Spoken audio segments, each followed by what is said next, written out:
would like to welcome into the auditorium the Vice Chancellor of Enugu State University of Science and Technology, Professor Julius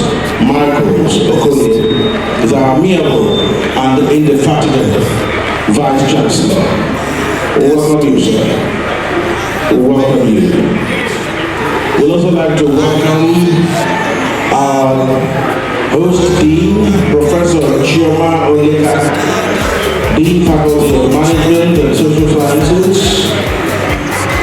I'm still looking out to see all the people that came in with them. Some of the planning committee members are also here. We welcome you to this event. We will not waste time at all. We will move straight to the business of the day.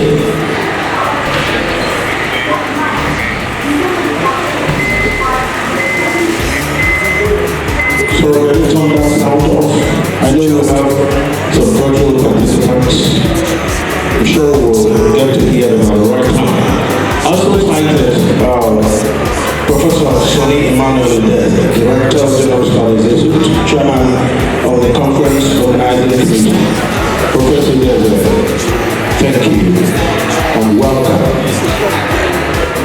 So, as it is customary, we'll have to have some proceedings for starting an event of this sort, especially within the university community.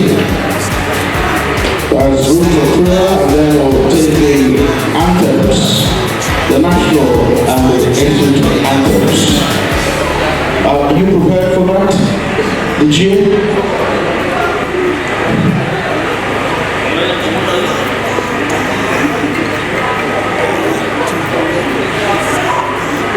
So we'll take the anthems and then we'll say a prayer. Please may we rise for the anthems.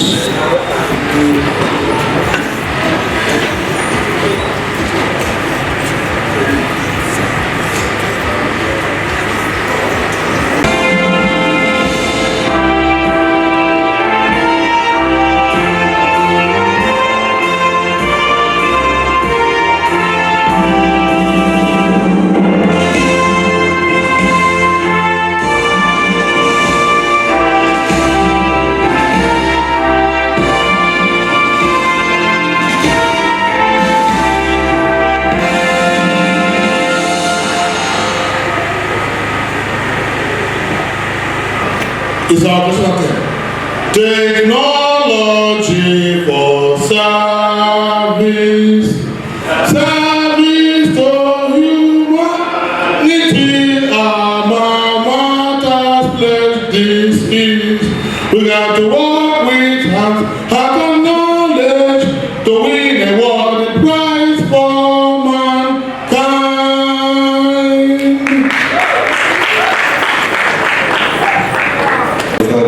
The Son, and the Holy Spirit. Glorious Father, immortal and omniscient God, we worship you, we adore and honor you for what you are. We give you thanks and praise for giving us life, for your presence even in our midst today. We pray you, Holy God, by the power of the Holy Spirit, grant that this function shall be a huge success to the glory of the Holy Name through Jesus Christ our Lord. In the name of the Father. And welcome the Deputy Vice Chancellor, Professor Chike. You're welcome, sir. Yes, it's usually nice. I just overheard someone saying, wow, that I submitted 4 papers and I only saw 3, which means you have been writing copiously, which is a good thing. Apparently they needed to accommodate other people's works. That's why you saw only 3 out of 4. So today we have a number of things lined up. We have our Vice Chancellor already seated, Professor Aloysius Okoye. We also have extended our warm wishes to the Dean of Faculty of Management, Professor Chioma Oleka. I understand she is the first female Dean of the faculty. Please put your hands together for her. My faculty is becoming gender sensitive, which is a good thing. We also recognize the presence of our keynote speakers. We'd like to welcome Chief Kingsley Eze, CEO of Tennessee Group of Companies. We'll also would like to welcome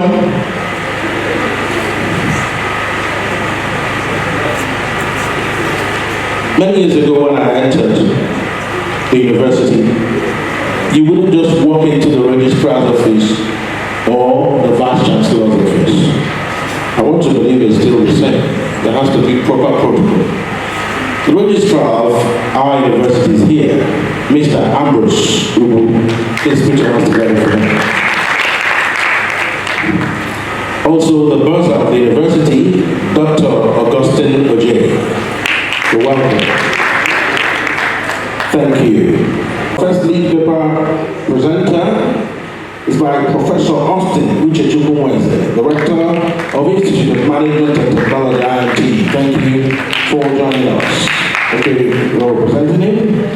Okay, he will present a paper titled Digital Economy and Sustainable Development, Challenges and Prospects from the Southeast Nigeria. We also have Honorable Barrister Uchago, Group Chairman, Godsman Group of Company. He will be presenting a paper with the title Digitalization of Educational System through Entrepreneurship and Economy Models for Sustainable Economy, the Practical Approach. We also have another keynote speaker, Engineer Erbel Wood, Founder and Managing Director, Phenomenal Energy Limited. Also on the list as a keynote speaker is Professor Ikenna Uzebunam from Howard University, USA. Please put your hands together for them. We'll have virtual participants here. Another person on the lineup as a keynote speaker is Dr. Sanita Wako. Dr. Sanita Wako is from Edge Hill University, United Kingdom. We also would like to welcome and recognize the presence of Dr. Andrew Ape, who is the Secretary of the Planning Committee. Thank you.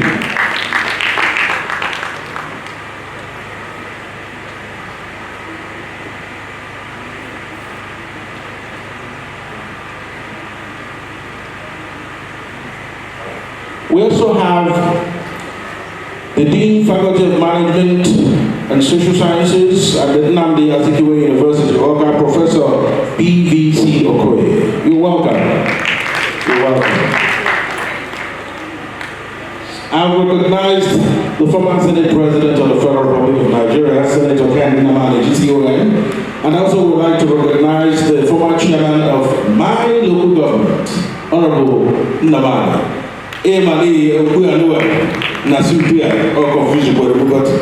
Please, my apologies for not doing that as early as possible. Okay, so we will start off because the day is fast spent already. We will have an address by the chief host of this event, Professor Aloysius Michaels Nnabubu, the Vice Chancellor of the Enugu State University of Science and Technology. Please put your hands together for him.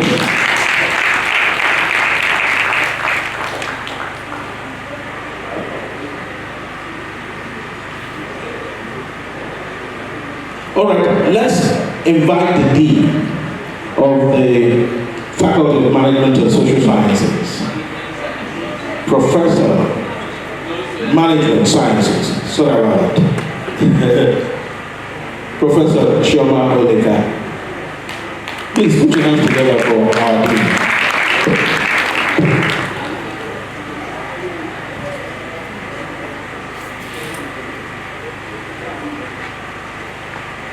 God, this is the day of the Lord. We are glad to meet this day. Thank you, Jesus. A welcome address presented by the Dean, Faculty of Management Sciences, ESUT, Professor Chioma Oleka, during the 2023 Annual International Conference organized by the faculty on this day, 28 September 2023 at the Auditorium, ESUT, Agbani. All protocols duly observed. It is my absolute pleasure to welcome all of you to today's airport making event. Today, we gather here for a significant event, the Faculty of Management Sciences Annual International Conference 2023. Ladies and gentlemen, I would love to extend a warm welcome to our chief guest of honor, His Excellency Dr. Peter Ndubisimba, the Executive Governor of Enugu State and visitor to this great university. Unfortunately, he's yet to be here. Our special guest of honor is Excellency Senator Ken Nama, the 11th Senate President, Federal Republic of Nigeria. His Excellency, you are welcome. His Excellency, who is here to be here, Pastor Sullivan Chin, former governor of Enugu State. The chairman of today's occasion, Chief Kingsley Eze, CEO, Tennessee Group. The guest of honor, Honorable Chimelia, former managing director, is still on his way. All the government officials present, the paper presenters, and every one of you present here today to grace this occasion. Their presence is highly appreciated and cherished. The Faculty of Management Sciences ESUT stands proud and tall as one of the largest faculties in our great university ESUT, housing 8 departments dedicated to fostering knowledge and growth. The departments are accountancy, banking and finance, business administration, cooperative economics and management, mass communication, marketing, insurance and risk management, and the public administration departments. Through the years, this faculty has been graduating countless individuals who have gone on to become beacons of hope and in their respective affairs. Today's conference, hybrid, centers on the vital theme, digitalization of the educational system through entrepreneurship and a business model for sustainable economy, a practical approach. This aligns with our Vice Chancellor's vision for research and development needed to move ESUT to an enviable height to become a world-class university. Our VC is an agent of change, a time maximizer, and he believes in the saying that says, be the change you want to see. Ladies and gentlemen, a lot of applause to our digital, dynamic, pragmatic, and time maximizer, Vice Chancellor, Professor Aloysius Michaels Nabu Ogolie. Sir, you are the best. The Professor, the Dean, Director, and HODs, all the Vice Chancellor's management team, I appreciate and cherish your presence. The DVC, our own, Professor Chikemon, the Registrar of the University, Professor Mr. Ambrose Ugu, Provost of the College, Professor Anthony Zugu, former and the current one acting, Professor I.I. Okafor, the Bursar of the University, my own son, Augustine J., and the librarian, Dr. Ifeanyi Ezema. Their presence makes everything perfect. The professors, the deans, the directors, and HODs, you are most welcome in today's occasion. My own efficient HODs, you are special, and your presence here today makes everything beautiful. Our PG students, your presence in today's occasion is wise and profitable. You are highly welcome. All the academic and non-academic staff of this great university present, I appreciate your wonderful presence. Our esteemed friends and well-wishers, you are all most welcome. God bless you for coming. It is worthy to note that in this rapidly changing digital landscape, research and innovation are paramount. Innovation is critical to the heartbeat of any successful entity in the modern world. Little wonder our VC has mandated the new faculty to host at least 2 international conferences annually, emphasizing their importance in this era. The Federal Banking Services embraced this directive, leading us to this momentous event today. Today marks a double-fold celebration in this great university. Firstly, my 1 year in office as the first female dean of our great faculty since its inception in 1980. Ladies and gentlemen, is this not worth celebration? And second and most importantly, the commencement of this year's annual international conference. The theme of the conference is particularly timely as it explores the practical aspects of digitalizing education and using entrepreneurship as a catalyst for economic sustainability.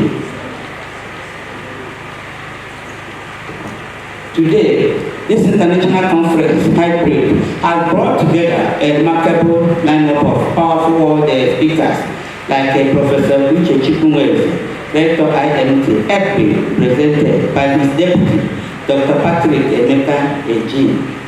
The reason for his being physically absent is not far-fetched. It is not unconnected with the mass of his senior brother, Justice C.C. Wells. Let's pay a moment of silence to the soul of C.C. Wells. May the soul of C.C. Wells and the soul of other faithful departed continue to rest in peace. Others include Professor Ikenna Zebunan from Harvard University, US, Dr. Snitamapo, HE University, UK, Honorable Group Chairman, Gosman Group, and Engineer Enugu, MD, Phenomenal Energy Group Limited, as keynote speakers.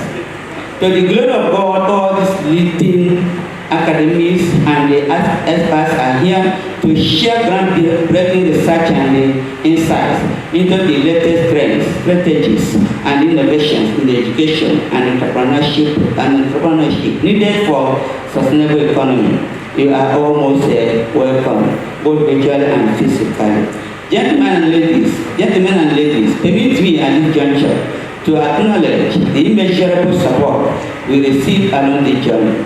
Our Vice Chancellor's unshakable belief in our capabilities and his blessings paved the way for us. Despite financial constraints, he stood by us, encouraged us, but he did not give us money. And having received his blessings to go and succeed, we set out on the journey of faith.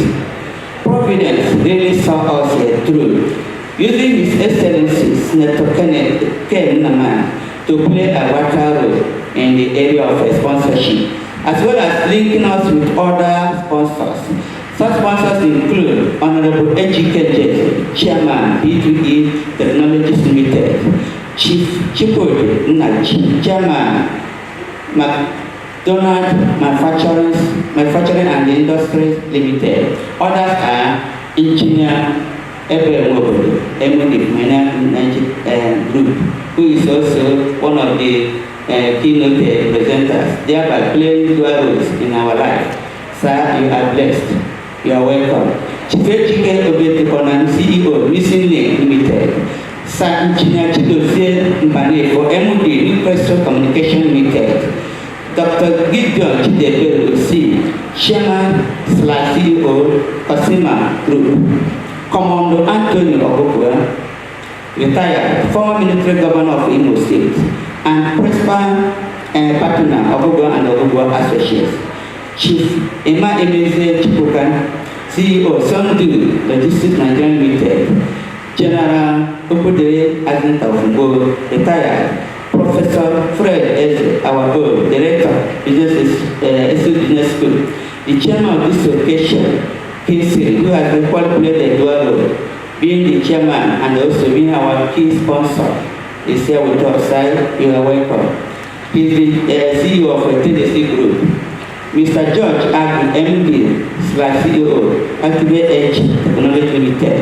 Chief Williams Agbani, Onah Chipu, one of Ngo, Professor Julius, ILT, who played dual role as well, being the keynote speaker and the mega sponsors, and Clean Foundation. All these wonderful people, thank you for your wonderful disposition of love here, support and encouragement, which will be maximally appreciated on our award-giving night, which is supposed to be tomorrow, but has been shifted to Saturday, 30th, because of the public holiday we just observed yesterday. Then that day on 30th, honorary award of sponsorship will be conferred on you. You are welcome, sir. Equally word of special commendation are the members of our great faculty, especially Professor Sonny Udes, Professor Uchugwan, Professor Tino Kafo, Associate Professor Victoria Chukwan, Dr. Andrew Ape, Dr. Ifeyiwan Majes, Dr. Felice Ugu, Dr. Okudili Ekwe, and Mr. Sebastian Kafo. I equally appreciate all the professors and lecturers in our faculty, too numerous to mention their names here. Congratulations and kudos to all of us in FMS. In summary, I welcome and appreciate everybody present here today to mark this occasion memorable. Honestly, I confess, without you, there will be nothing like this occasion. God bless all of you for honoring our invitation, thereby making this event a huge success. You are the best. You are all welcome. In conclusion, let us use this conference as an opportunity to then grow and shape the future of education in this digital age. Together, we can build a sustainable economy through entrepreneurship and digitalized education, hence digital economy. In the word of Nelson Mandela, education is the most powerful weapon you can use to change the world. Thank you once again for your awesome presence. We truly appreciate and cherish it. God bless you all immensely. You are welcome. Thank you. Thank you. Thank you. One of my bosses will say, mention it. Yes. Please put your hands together for our Dean, Professor Chioma Oleka. I would like to quickly recognize the presence of the Chairman of the Education, Professor Kalibwala. Chief Kingsley is here, the CEO, Tennessee Group of Companies. Thank you, please, a round of applause for him. I understand there is cola nut in front of our Vice Chancellor. I don't know whether it is covered or open. So, after your speech, okay. So I would like to invite the Vice Chancellor of Enugu State University of Science and Technology, ESUT, Professor Aloysius Marcos Nnabubu Okolie. Please put your hands together for him. I'm sure you can clap him to the podium. It's not hard to do. Yes. Encourage him. That's how they say it. Encourage him. Encourage him.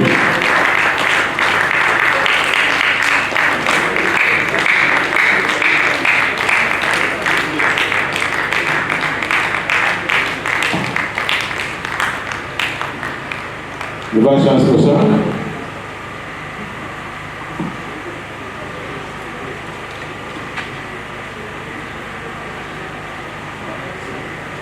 Your Excellency, our distinguished Senator, Ken Naman, GCOL, we welcome you to ESUT. The distinguished paper presenters, especially the keynote and lead paper presenters, not forgetting our own dear KSA, MD or CMD, Tennessee.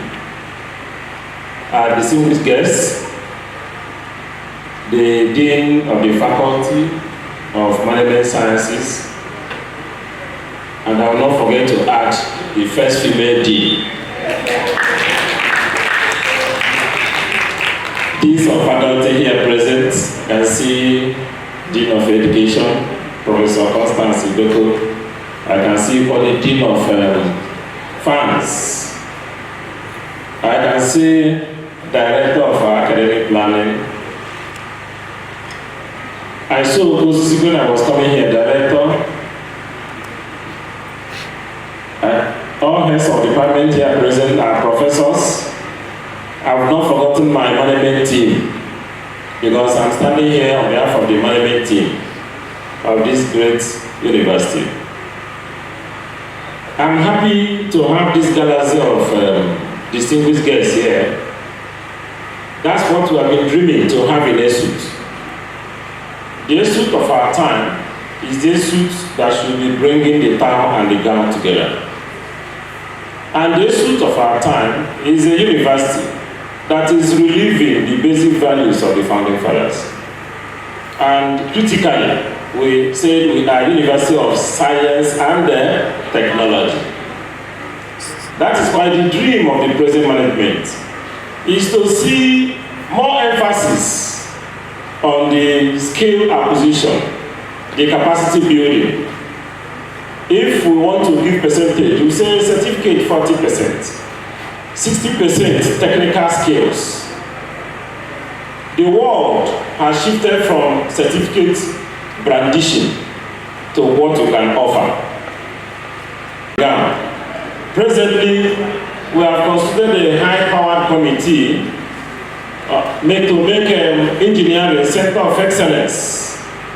And I'm happy that the chairman of today's occasion is part of that team that is working on how to bring the vision into reality.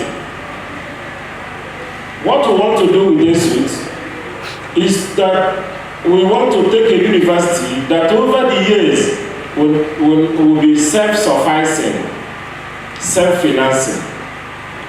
We have carried out technical and feasibility studies and we discovered that it is possible, if we get it right, to get a university that can fend for herself.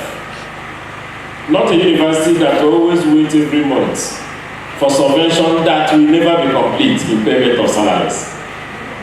And this equally applies to all federal universities, all private universities, all state universities. To be a university is to project universal principles.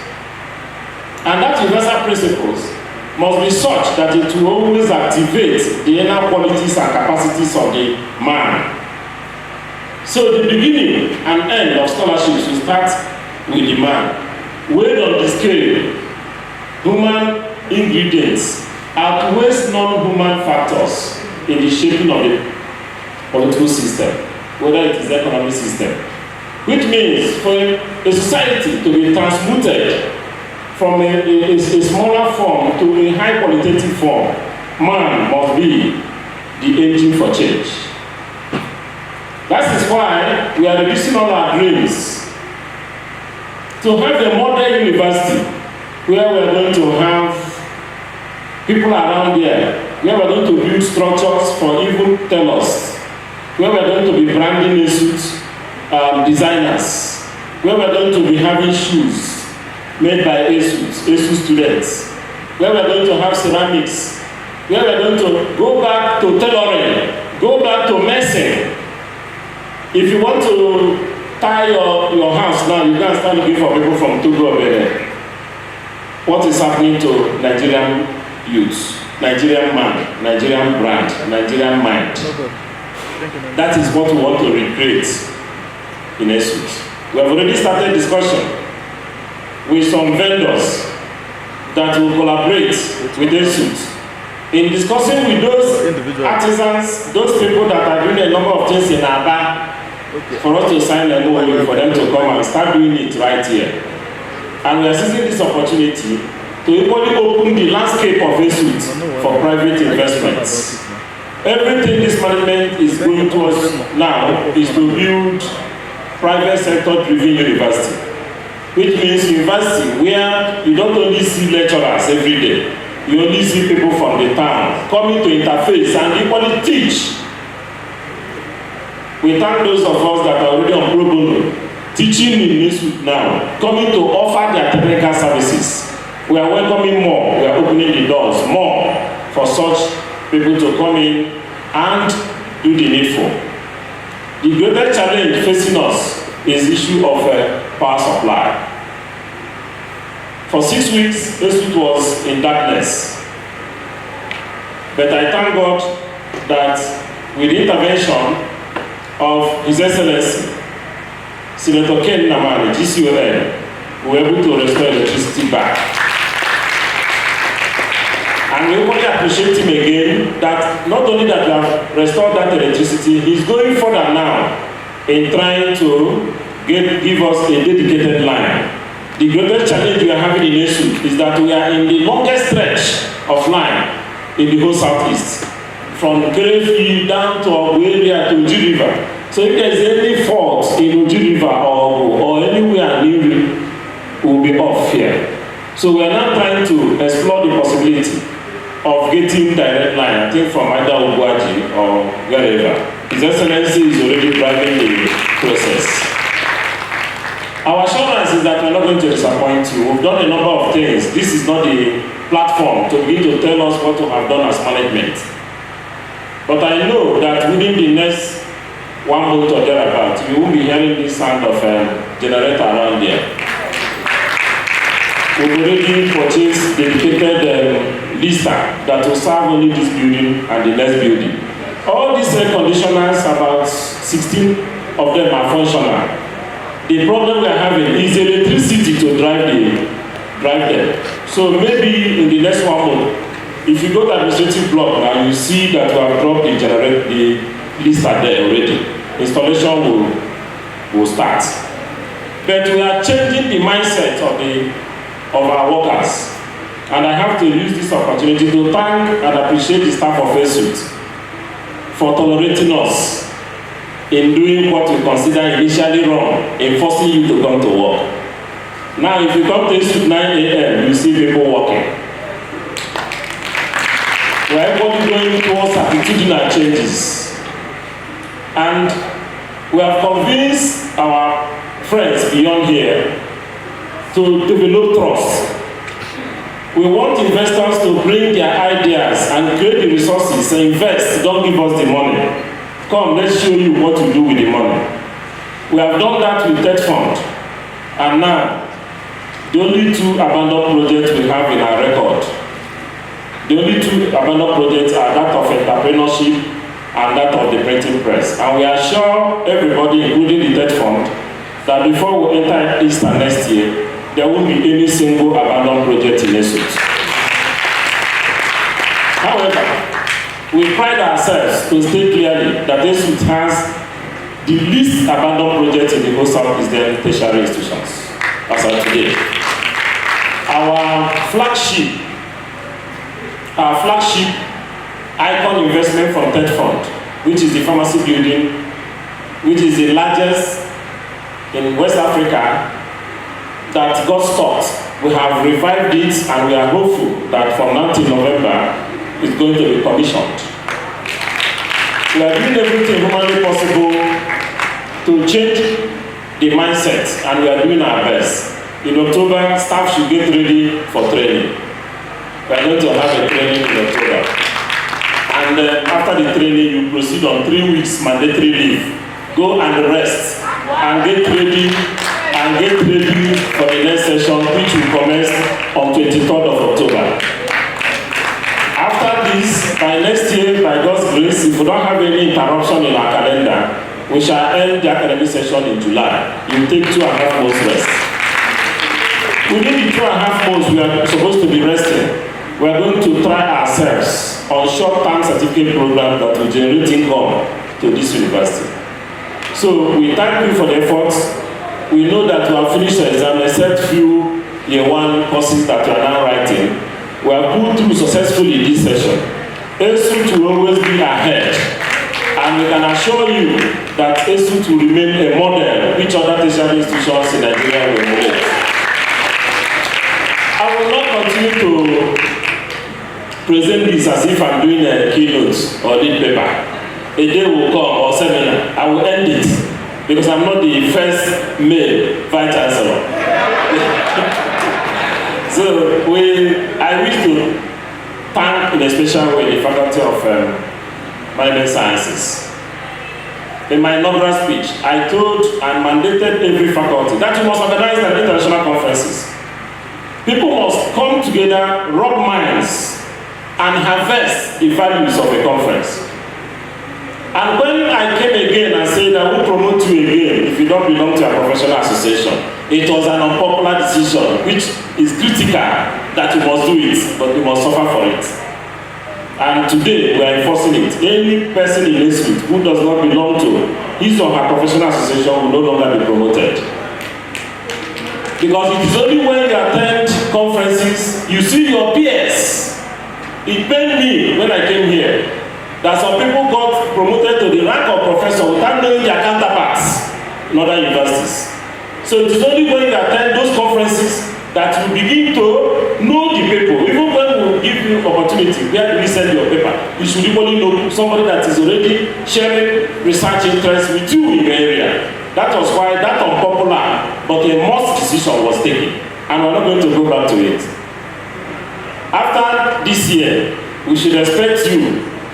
We should expect you, if you are moving to rank of senior lecturer, reader, or professor, to at least show us a paper you publish with your professional association. We are doing gradually. So it is now another news. I'm now alerting you. It's no longer a question of registering. Please publish with them. Show them that ESUT is alive. We are doing everything to raise our biometrics and to make sure that our ranking among the Committee of Nations is appreciated, so that people will know that this first indigenous university of technology is well and alive. And our commitment is that as management we shall do our bit. The most interesting attraction to your team for this conference had to do with entrepreneurship and digitalization. That is why we started with records to digitalize issuing transcripts. I know that we have gotten it 60% correct. Before the end of the year, we'll get it 100% correct. So when you apply for transcript to ESUT, you collect it within 48 hours. We are still scanning documents from 2000 till present. But the ones you have already scanned, if you apply, you collect your transcript for 8 hours. And I really wish to appreciate you for supporting our another unpopular decision, which has to do with banning statement of results in ESUT. Something caused us to take that harsh decision. And we said, we are now issuing certificates. We are not the person suffering, it's the management suffering. Every morning I must sign up to 100 to 200 certificates before coming to work. I am the person suffering. Don't sympathize with me. Always comply with such popular decisions so that it will help the image of this university. And I'm happy to announce to you that our children went for youth service this year. And all of them that went, we are issued with certificates. Or, from the people that just finished exam now, we are migrating now to a highly sensitive and digitalized certificates. We have already brought it from the United States. So you don't need to write us again to confirm your certificates. You only need to confirm it yourself because it has all the basic security features which will forestall the fraudsters coming to equally forge our certificates. We have done that. We have unmarked the documents. So, first female dean, forgive me for using this opportunity to launder our image. It is very important that the community and our father here, Senator Onah, that graciously attended this event, doing much already for the university, is aware that we are trying our best. And as the distinguished senator tried to link you up with other investors, we are equally inviting him to partner with ESUT with his own friends to come in here and show us the stuff they are made of. We trust him, and our convocation is coming up November 18, 2023. Let's not forget that by the time we came on board last year, the last convocation in ESUT was held in 2016, and it wasn't good for the image of the university. So we consolidated all of them to 2021 and had the convocation. And I only wish to inform us that next year, Igbo man, they normally say, do not appreciate the person that started doing a number of things for them. We are hoping that next year, we are not only going to have our normal convocation, but before our normal annual convocation, we are going to have a special convocation to appreciate the founder of this university. We are going to do that. And in that convocation, we are even going to Marcos Nabu-Wokonie. Please put your hands together for him. We will now, Dr. Ifeanyi Nnajueze will take it from here. Okay. Observing our protocol, our Vice Chancellor and our former Senate President, I sincerely want to appreciate all the participants in this epoch-marking event. It's a good news to hear that we have over almost 100 participants in our visual line stream. Please can we do a hard work for that? Almost 100 participants in our visual. I want to welcome the chairman of the occasion, who will be the person that will declare this occasion officially open. He is no other person than Chief Kingsley Eze. Chief Kingsley Eze is the CEO of the Tennessee Group of Company, an erudite scholar.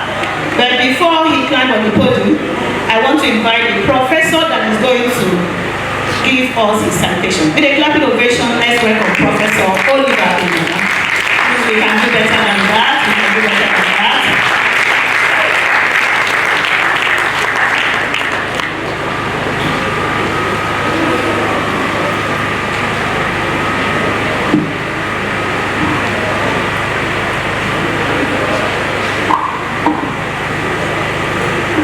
Please, while the chairman step on the podium, Chief Kingsley, please while you step as you raise your citation. Thank you.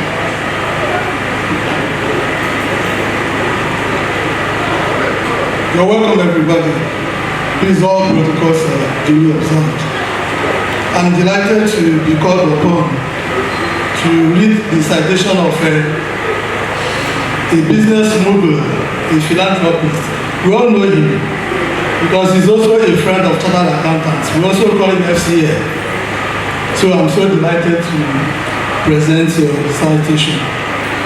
Kingsley is the group CEO of Tennessee Holdings Limited, a reputable conglomerate with interest in information technology, real estate, manufacturing and agriculture, with an impressive portfolio of subsidiaries, including Tennessee Professional Services Limited, with 8 subsidiaries across Africa and the United Arab Emirates, Private Estates International West Africa, PUA, Tennessee Homes, Ostara Farms and Cleo Hygiene, and Baby Products Limited.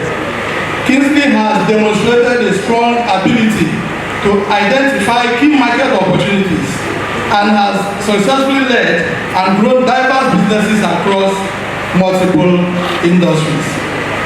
Kingsley is the founder of Genesis Tech Hub, a capacity building initiative that provides training, funding, and management support to young entrepreneurs and professionals in the technology and innovation space. In the past 7 years, Genesis has graduated over 452 software developers, offered academic scholarship to more than 50 undergraduate students, trained over 3,200 tech enthusiasts, funded each startups, incubated to mentor 12 startups, and supported over 145 SMEs. They will clap for him. He was a financial analyst at Diamond Bank PLC before proceeding to Accenture, formerly Anderson Consulting. He was also the founding CEO of Global Payment Services Limited, a payment systems company, and CFS West Africa, an integrated service management firm that uses technology to drive customer feedback and service insights. Kingsley's leadership style fosters a culture of inclusion and celebrates diversity of thought. He is a recipient of multiple recognitions and awards, including the Innocent Chukwuma Award for Innovation. Kingsley holds a Bachelor of Engineering certificate in Computer Science and Engineering from our dear ESUT.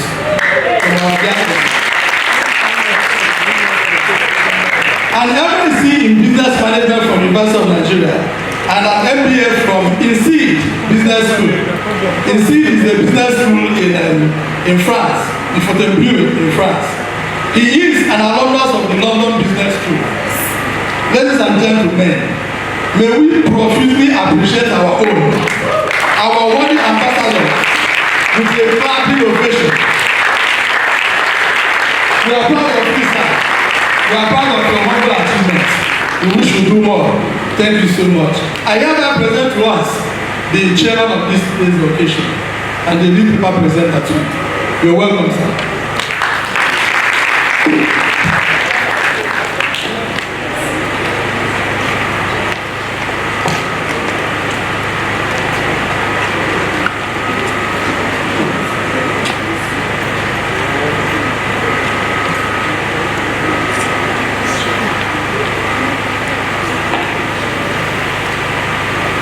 Your Excellency, the former Senate President, Senator Ken Namani. Good afternoon, sir. The Vice Chancellor, Professor Michael Clay, the Deputy Vice Chancellors, the first female Dean of the Faculty of Management, Professor Oleka. And I also want to use the privilege I have here to also specially welcome my lecturer in my PhD program, Professor Obo from the UNN Faculty of Management. Prof, welcome. I'm very happy to see you here. All the people that are going, all the discussants and paper presenters, I welcome all of you. The student community, I welcome all of you. It's actually a great honor, one that also comes with a lot of humbling feeling for me to stand here to address this audience, and as a matter of fact, to also stand here in the capacity of a chairman. I don't even know what I'm supposed to do as a chairman, but I think I'm already doing it. But the most important thing is that as I stand here today, I stand here to encourage not those of us sitting on the front row, but those of us sitting behind. A couple of years ago, I was like one of you. As a student here in ESUT, that was 1991 to 1997. We were those who spent 6 years studying engineering instead of 5 years because there were several strikes and disruptions. But the most important thing is that at the time, ESUT represented something. ESUT represented an ACE tertiary institution respected for its position when it comes to engineering and technology. And I want to make this point. Some of us applied to ESUT specifically. First choice, Enugu State University of Science and Technology. Second choice, Enugu State University of Science and Technology. Third choice, Enugu State University of Science and Technology. That was me. And this is with an SSCE result of straight A's, including formats. A JAM result in the excess of 264. My records are here. I mean, it can be checked out. So we applied to ESUT by choice because there was something about ESUT at that time. At the time I was applying to ESUT was already, working. I think then was Professor Morrison producing some series of computer systems here in ESUT in Enugu. So as a young man then, it was fascinating. It was a dream to go and study engineering in ESUT. And unfortunately, we all observed as that curve came from this point, and then it's almost like there's so much struggle. So why I'm saying this is that we have a lot of work to do. Not just the academic community, but the alumni community and friends of the institution. And I'm very grateful for my big brother and strong encouragement, Senator Ken Namani, for the continued support. This is not the first time I'm seeing him around ESUT, giving his time, his attention, and this is consistent with him. I remember the first innovation event we had at Genesis Tech Hub in Enugu. He cancelled all his appointments, flew in from Abuja, stayed all through the session, just to make sure that by his presence alone, he encourages young people to understand the need to learn skills, the need to commit themselves to the process of learning that will change their lives. So, I don't want to take this time to, I still have a paper to present, and hopefully I'm going to exhaust some of the things I intend to discuss. But I really want us to go through this process, go through this event of today with a lot of soul searching. A lot of soul searching that will focus on, what we all think we can do individually and collectively to see how we can turn the tide of this great institution for better. And for those of you young ones, behind, I also want you to look at me and be encouraged that your life can actually be very different and even way better. I may not have done much, but where I am today is definitely not where I was in 1991 or 1997 when I left this institution.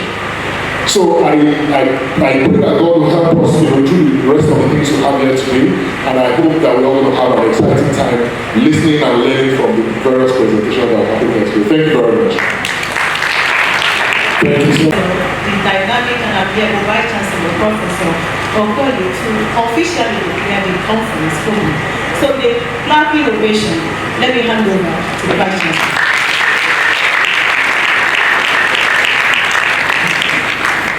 The Chairman of the occasion, our former Senate President, paper presenters, distinguished professors and participants, on behalf of the management of this great university, I hereby declare the conference open. Thank you. Thank you, teachers from UK waiting to speak.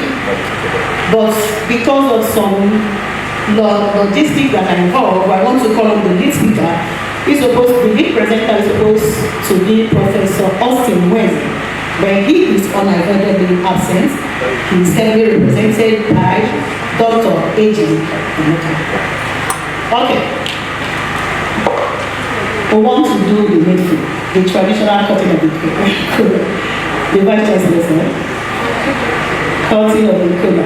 We are in Canada. Breaking the cola. Women are not familiar with this. You can see how awkward it became. It's breaking of the collar knot, not cutting of the collar knot. So that something will not happen to me on my way to my hometown. All right.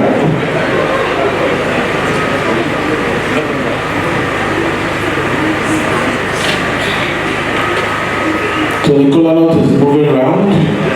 The former Senate President and the former Chairman Kano West. So,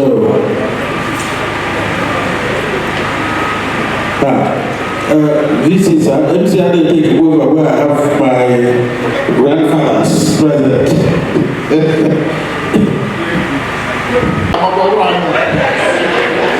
So that is why I have to present the cola to the elders of Okam.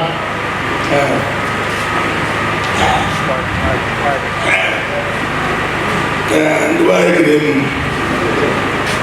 My national, I push you out to go, but when I push you to show nothing. Yes, I'm going to Ghana. I can go to church.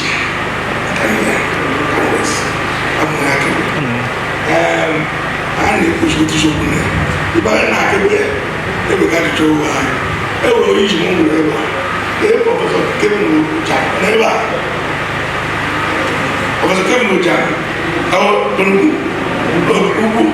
Sorry. The Ghana, you know, I'm going to have about them. And then I'm going to go to the where Obama. Let me go over to you.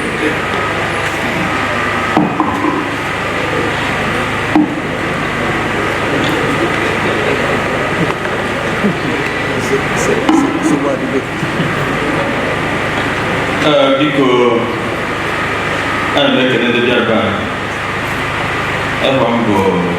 Associate Professor Kevin Ugu, the immediate past head of the Department of Accountancy, Agbani.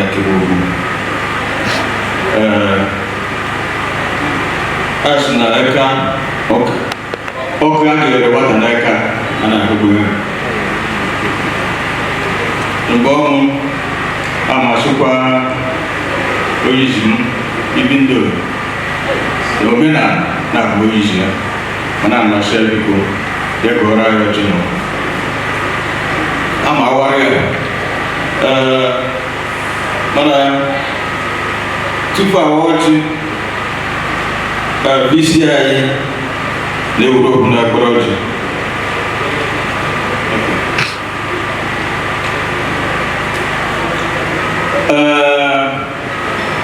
Senator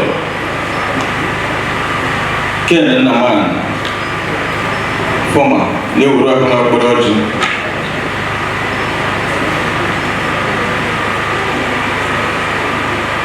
Deputy Vice Chancellor, European project. Registrar, European project. I put the because chairman of the occasion,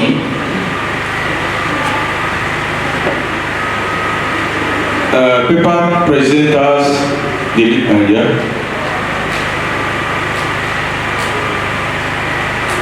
Yes, to go with them. The former chairman, we are working on project. Even though much when I got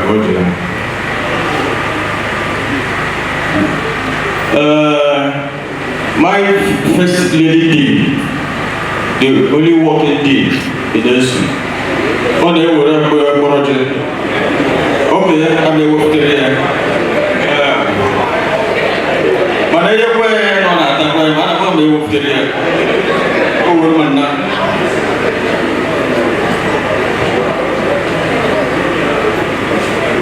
Okay, the Dean of the Deans, Onah here, Professor Julius.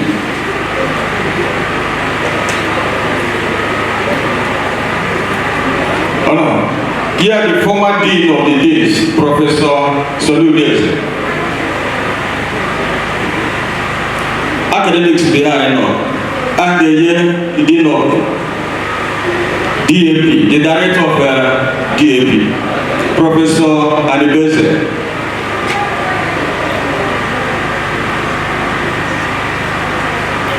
Dean of the Faculty of Applied Natural Sciences. A very good gentleman.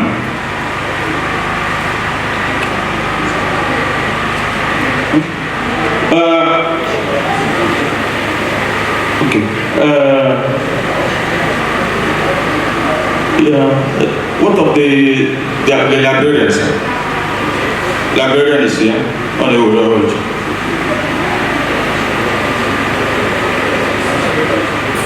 Because he was a very good friend of ours, our external examiner. He has love for our department and then ESUT. And he was also a student of ESUT. He is the Dean of the Faculty of Management Sciences, Nnamdi Azikiwe University, Professor BBC Okoye. ESUT Karaka, I will mother.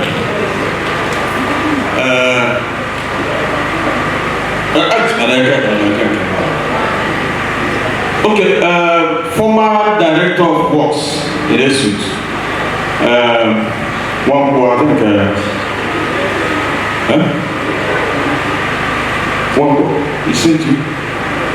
Okay, sorry, sir. Well,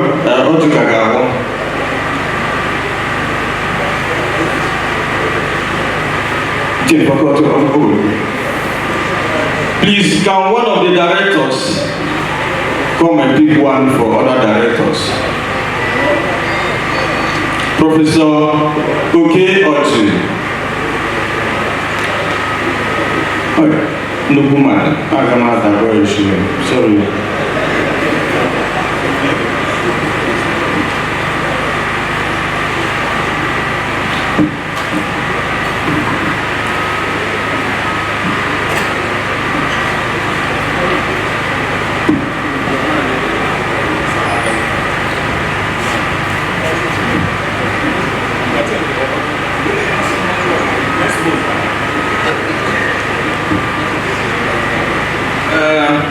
Tupu enyemo Ikeọha Chief Wabeze Nnamani, the former chairman of Nkanu West, not the one who was ESUT na ya ga-agọvanọ ọhụrụ. Biko ịma na ihe anyị ji bịa ESUT, anyị chọtara ego bịa a ga-eji gbo mkpa, anyị chọkwara ihe ọzọ bịa, and onye nọ n'ESUT a na-enye ya ego mgbe o kwesịrị ka enye ya dịka salary ka o ji ego mkpa ịbụ nọ nsogbu dị. Biko a na-enye my bossa obodo ekpere ọjọọ, biko a na-esi nke ọnwa abụọ ọzọ. Biko Ikeọha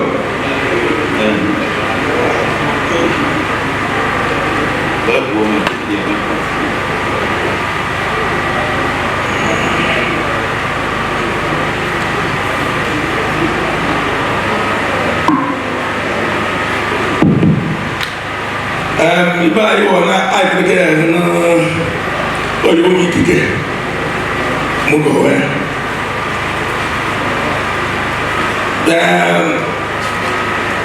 ihe ayi ba na ɔwata bo ayi bɔ no ba ba bo iba bɔ eke ebe ihe basa na mmụta ọgbara ọhụụ nke gbara ebugharị ane eme n'ihe a na-abụ abụkọ Chineke nọnyere anyị n'ihe kparakpata ọgbachi ya dịka anyị ji ajụ ya ọ mara uche anyị na emezubere ya na anyị na-ahịa ọnụ na ihe a na-emeta na Chineke nọnyere anyị ọ ga-aga ọfụma anyị mee n'udo ndị niile bịara anaghị ọnụ n'udo ebe anyị achịrị m otu ma agodowe ọgwụ ejikuru m ndị ESUT n'ụlọ anyị agodowe ọgwụ biko chai kwuru n'ụzọ taa. Thank you. Biko ndị na-enyere anyị aka ekebe na ọjụjụ.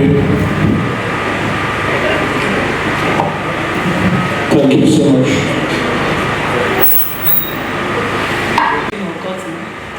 It is breaking. Just to put it out there, my grandmother is from Akebo. Okay. But that's the story for another day. Okay. We move on. I was just being informed to move to the person that is going to present the paper first.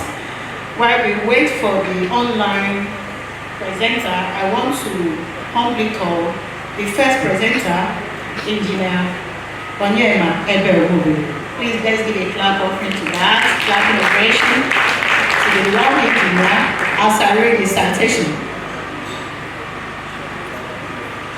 I thought we can do better than that. Okay.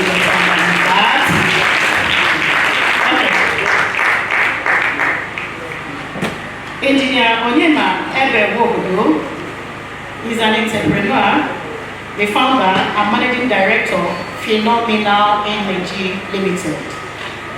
His previous roles are Upstream Nigeria Pressure Equipment Program Onah, Mobile Nigeria, Subsea Engineer, ExxonMobil Nigeria, Programmatic Engineer, ExxonMobil Nigeria.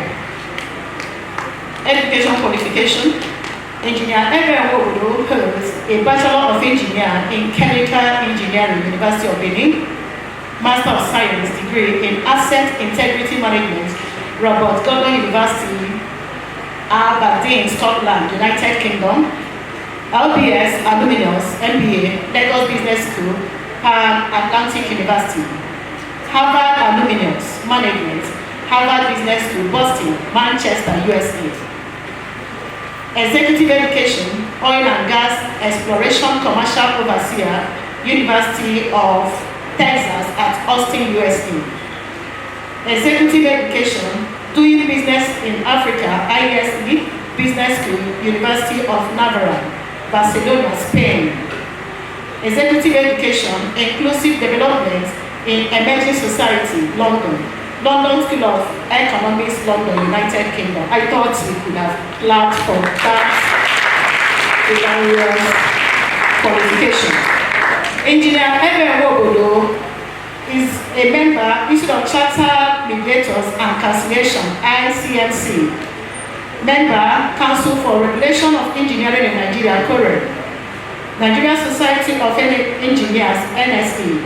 Society for Petroleum Engineers, SPE. National Association of Corrosion Engineer, NACE. He is also a member of American Society of Mechanical Engineer, ASME. Engineer Abel has interest in community leader and organizer. He's a pioneer and executed several community development initiatives like road construction and grading, school blocks, solar-powered potable water scheme, medical outreaches, and scholarships. I want to add that this humble gentleman is one of the sponsors of this particular conference. Ladies and gentlemen, with a clapping ovation, I want to welcome Engineer High Chief. You know, he's a titled man, Engineer Ever. You're welcome, sir.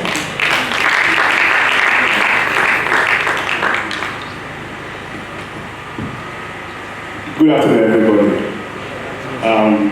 I'll be standing on the same protocols, and I really welcome everybody to today's event.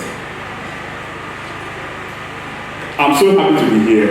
It's a big honor for me to be here to talk about today's topic. And as I was told before today, my role appears to be the easiest of all. So I'm here to make a few comments, a few remarks, and the erudite profs will take their turns to mind the diamond and incisively discuss the theme of today's conference, and also the soft things that will go with it.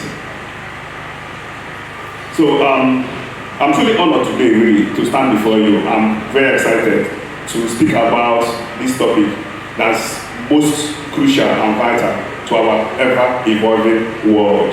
And that topic is digitalizing education through entrepreneurship. And we are talking about a practical approach. In our world where change is a very constant thing in life, we not only should be talking about what is education going to be in the future, but we must take deep practical steps towards actualizing it. And this is so because the theme of this conference is touching on a very critical part of the society, because it is only through education and entrepreneurship that we can change and shape a better future for generations coming behind us. And that is why it's actually my considered opinion that when entrepreneurs passionately embrace education, there is going to be a change in Nigerian economy. So it's going to become much more sustainable. And with this, I'm going to tell you a simple story. We all know the story of the West and East Germany. When we had the Berlin Wall, before we had Eastern Germany separate from the West Germany. And then the West German guys were having a much more prosperous economy than the East. One day, the East German guys became angry and frustrated, something akin to what some of us are going through now in our own economy. And in the dead of the night, the East German guys brought trucks, packed a lot of rubbish, and they moved to the boundary between the East and West Germany, and they dumped a whole lot of that rubbish out there, and they left. In the morning, the guy from the West woke up, and they saw the rubbish. And ordinarily, they could have done something similar, pack a lot of dirt again, and go and drop on the other side. But they did not do that. They went back, packed cans of food, milk, and all the good things of life They went, over to the boundary of the East German guys and they dropped it. And they put an inscription there. Each give what they have. Each give what they have. It's a simple story, but very extensive. But the question I want us to, I'm asking us today, all of us, that as we go through this conference, and as people come here to talk about the theme and sub-themes, we should have that reflection. What do we have to give in order to digitize education, not only in the Enugu state, but also in Nigeria? What do you have to give? That's a question that each of us should be able to answer at the end of the conference. What do you have to give? The integration of education in the classroom, for us to integrate digital means of teaching, is not only going to change the way we teach, it will also affect the way we learn, and it's going to expand knowledge. Knowledge will be expanded. That's what we're talking about today. It's going to expand knowledge, and that revolution will be backed up through entrepreneurship. So entrepreneurs are the engine room that is going to back it up, And in 2012, University of Johannesburg, that's one of the most sought after universities in South Africa. They had 85,000 applications. People trying to, enter year 100 level at the University of South Africa. Only 11,000 people is what they need. They had 85,000 applications for 11,000 spaces. Okay? And then normally what they do is when the people write the entrance exam, just like we have jam in our own client, they will take people by merit. After taking people by merit, other people will now come at a date later so that they can fill the many spaces. And then on this fateful day in 2012, when it was time for the people that will fill the many spaces behind the guys of merit, before 7 o'clock in the morning, there was a lot of queue at the gate of the University of Johannesburg. And in fact, before the gate was open, the line was over a mile long. I mean, you guys can imagine what a mile means. The people waiting for such spaces, they were already longer than a mile. And then you can imagine what happened. There was stampede, and there was chaos. And a lot of people lost their lives, including a mother that traveled several kilometers with his son in search of good education that would be what will offer his son a better hope for the future. We cannot wait for such things to start to happen here in Enugu State or even Nigeria before we start to talk about digitizing education. So when we say digitizing education through entrepreneurship, there's a lot of opportunities for us. There's a lot of things that needs to happen for us to be able to achieve that opportunity. And digitizing educational system, it starts as a beacon of progress, and it's an opportunity for all. It actually represents a guiding light of advancement, with a potential to nurturing Nigeria from the cradle to the limelight of economic excellence. So for us to do that, we're not only talking about teaching and learning, but it's going to have a locomotive effect on the economy of the country. So we all must stand to make it happen. Now, in the words of Thomas Friedman, he said that big breakthroughs happen when what is possible meets what is desperately necessary. And that will make a big breakthrough to happen. And one example of such opportunity where what is possible happened, it happened in University of Stanford. And that is a typical example of what you get when you digitize education. In Stanford, one professor, Andrew, he was teaching machine learning class. And an average Stanford classroom would take about 400 people maximum. And then the first time they advertised the program in school, it was well subscribed. About 400 people came for the class. So when they did it, repeatedly, they saw that there was huge interest in machine learning. So what did they do? They went back, had a discussion, spoke to entrepreneurs, just as what ESUT is trying to do right now. There are infinite opportunities. So after speaking to entrepreneurs, they now advertised, took it online and pushed machine learning to general public. And when they did that, about 100,000 people subscribed for the course, for that module.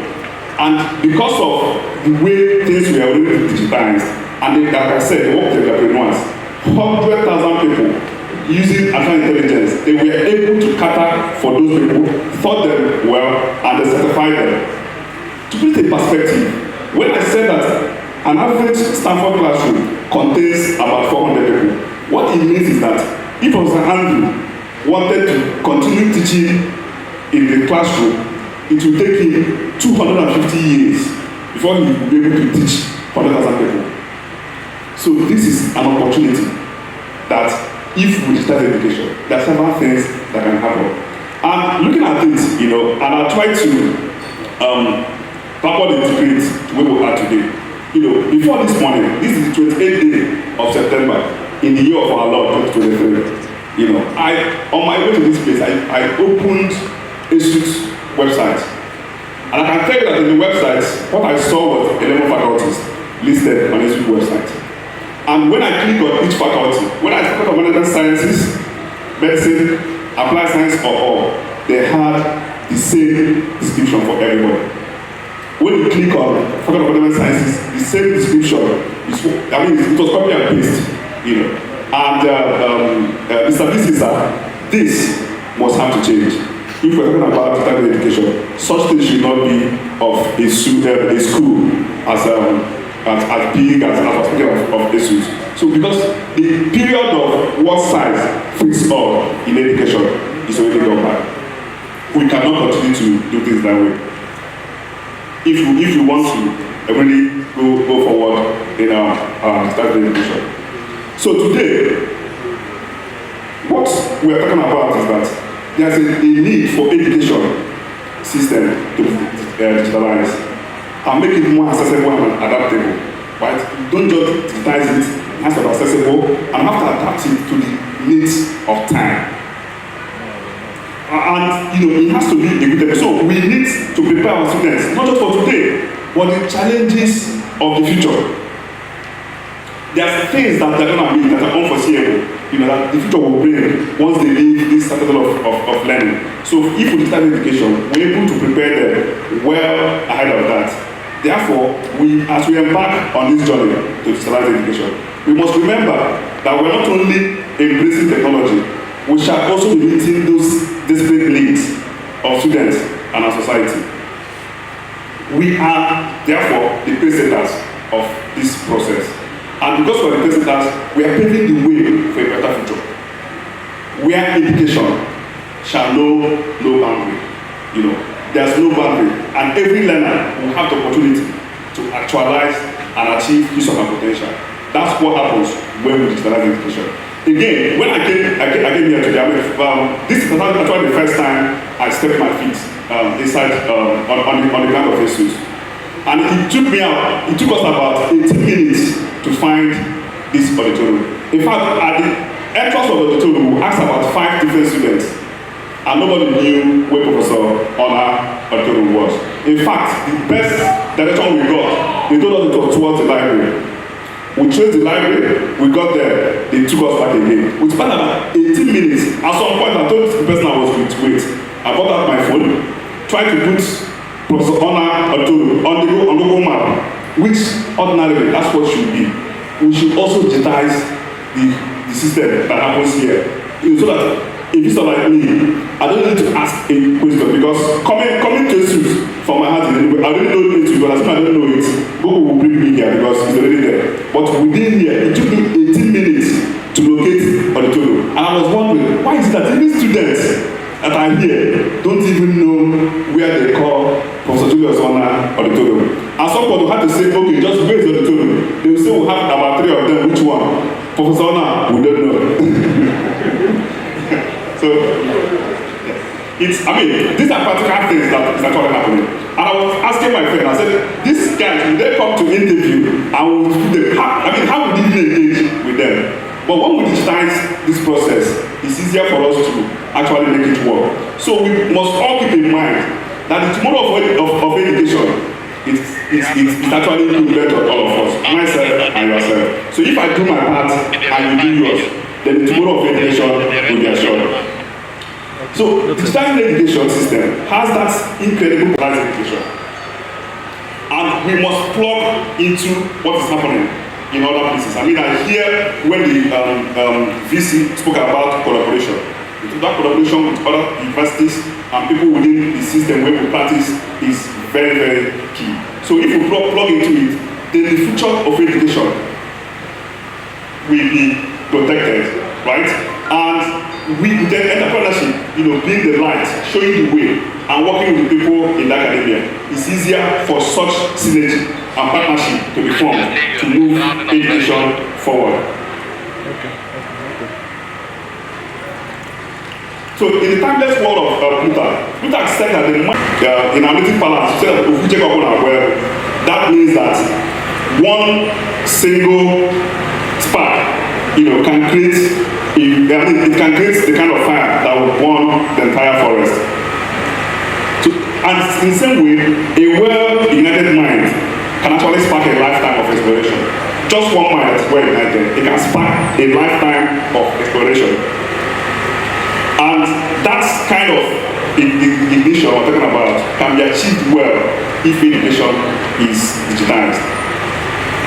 So we have a process that helps all the people that are in the academia and all advocates of digital education. They have that privilege and responsibility to ensure that we, as the starters, are good fire starters for the process to ignite those minds that will come across in our classes and in our everyday life.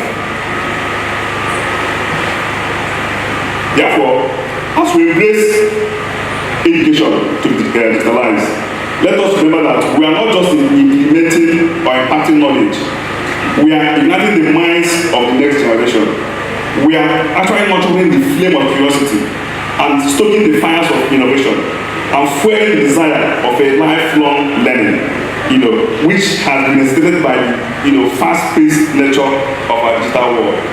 If we digitalize education through entrepreneurship, it's not supposed to be just a buzzword.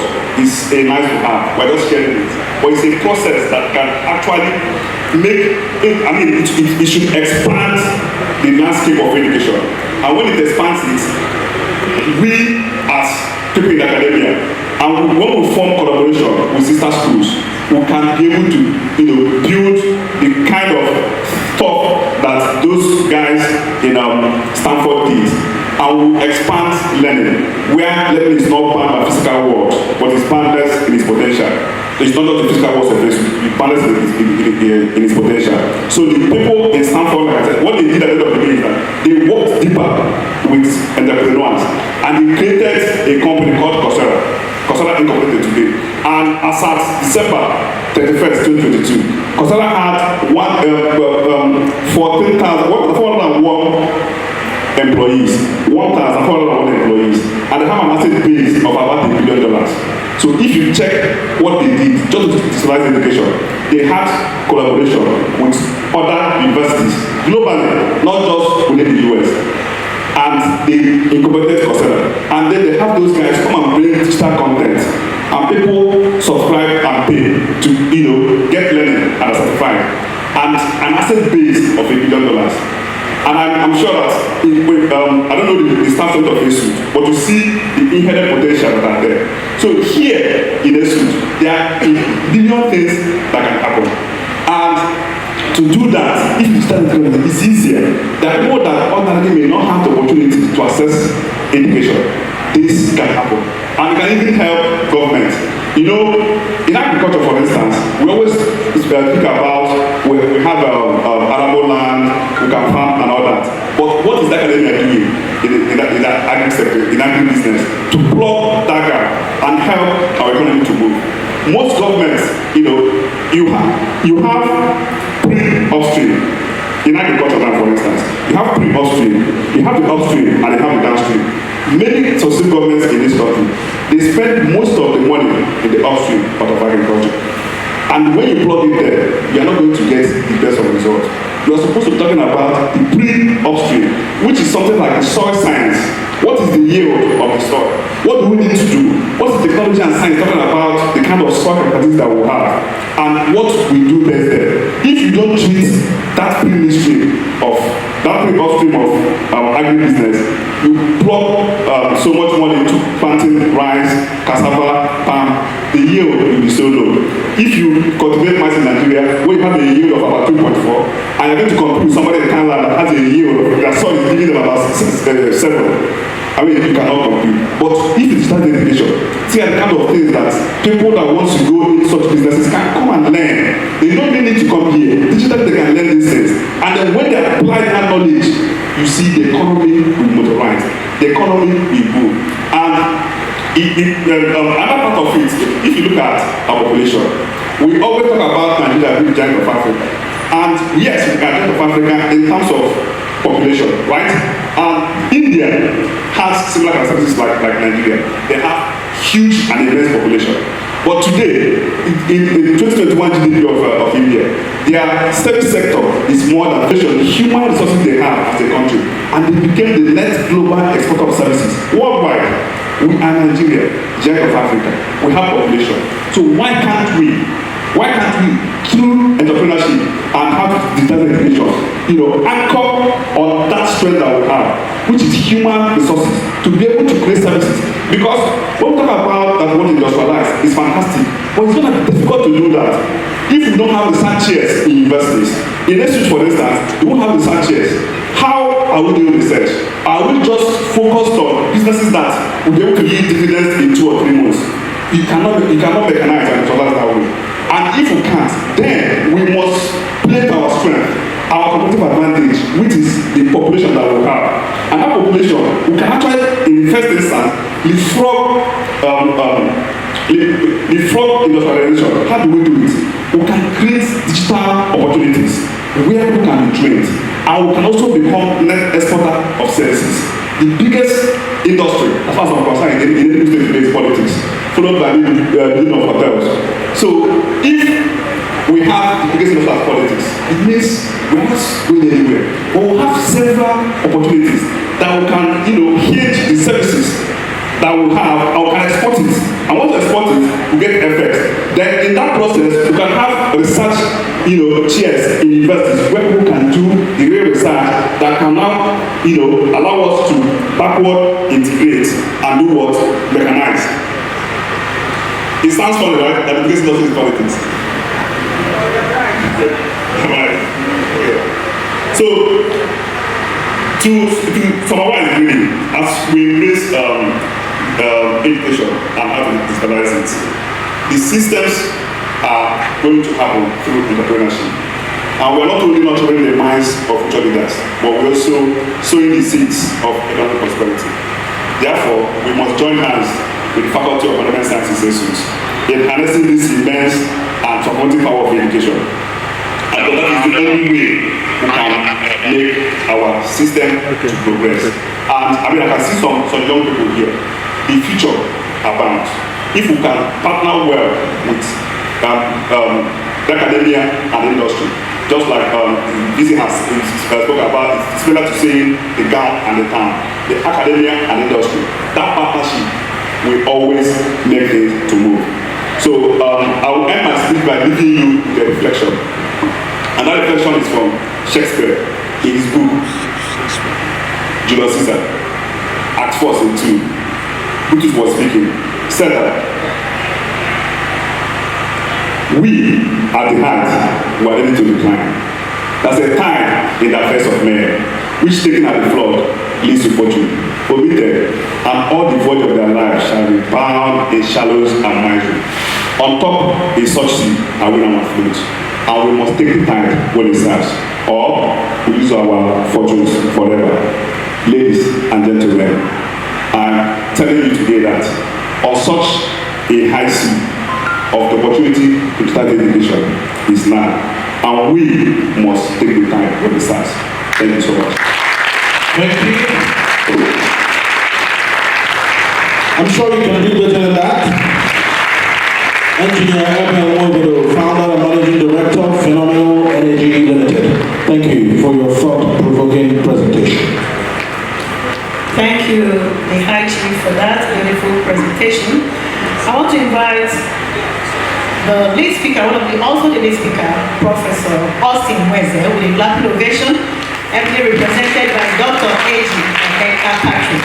Please, we can do better than that. We can do better than that. I want to call on Professor Enugu to read the citation. Thank you. Please put your hands together for them as they make their way to the podium.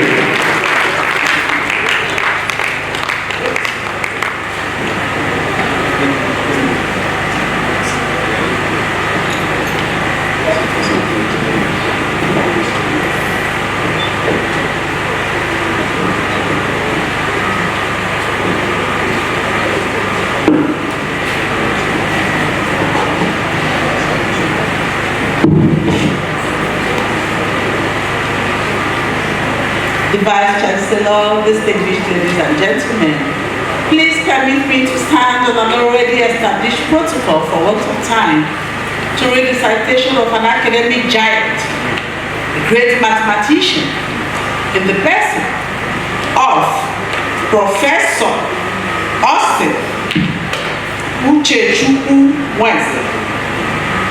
Professor Austin Uchechukwu Weze hails from Obolo Inudenu local government area of Enugu State.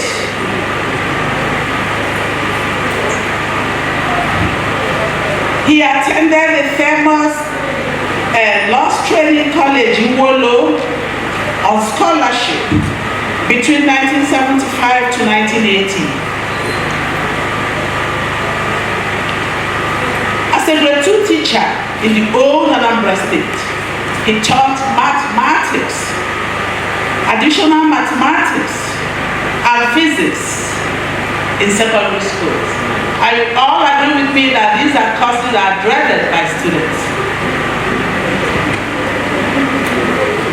In 1983, he was admitted into the University of Nigeria to study accountancy after he had demystified mathematics by scoring 100% in the subject in the university matriculation examination conducted by Joint Admissions and Matriculation Board. Subsequently, he obtained the Bachelor of Science in Accountancy in 1987, graduating with a second class upper, an MBA in 1992, an MSc in 1999, and he crowned with a PhD in 2002, all from the University of Nigeria, Nsukka. Professor Austin Uchechukwu Weze is a chartered accountant, and he became an associate member of the Institute of Chartered Accountants of Nigeria in 1992. He went further to be elevated to the position of fellow of the Institute, and also elevated to the position of fellow of the Chartered Institute of Taxation of Nigeria in 2003. Professor Austin Weze started his post-university career at the Federal College of Education in in August 1988. Shortly after he took a job offer with Anambra Broadcasting Service in Enugu. In 1990, he left ABS for Orient Bank Nigeria PLC, where he served as an operations officer. And within 3 years, he had rotated through Enugu, Aba, Kanu, and Lagos branches. In 1992, he joined Royal Merchant Bank Limited as an assistant manager operations. Within a short while of that stay there, he opted out to join academics to possibly actualize his desire and dream of becoming a professor of the Institute of Management and Technology. Thank you, Professor Ann.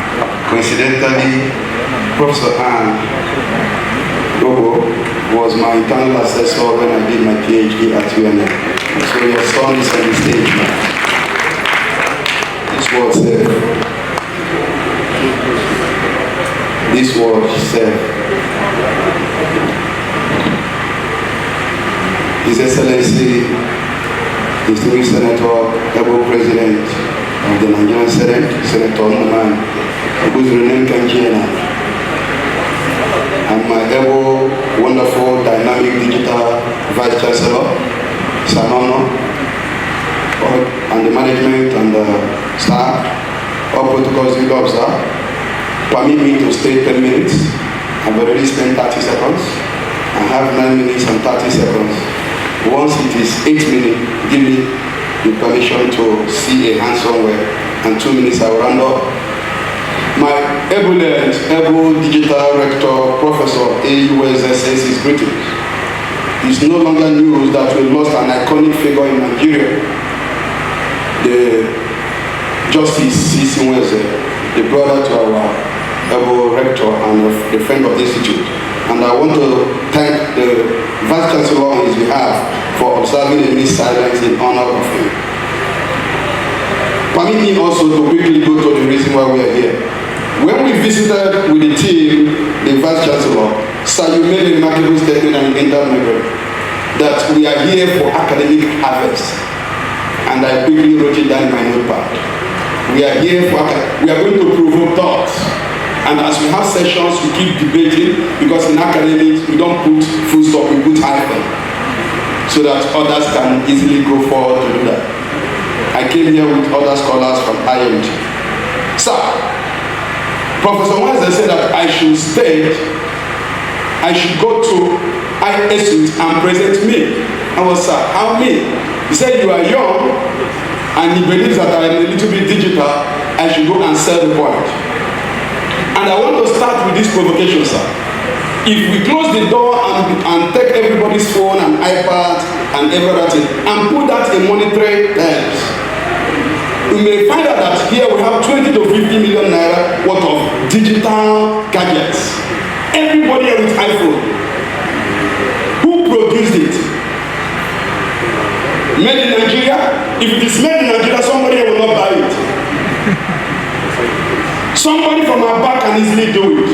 An engineer from ESUT can easily do it.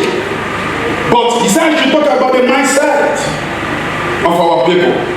The challenge of the mindset. Give a dropout 50,000 naira. A dropout. Somebody we don't easily recognize in society. Then give a graduate, not of ESUT. Because sir, I'm a product of ESUT and I'm proud of ESUT. My lecturers are here, the professors are here, and my foundation is here.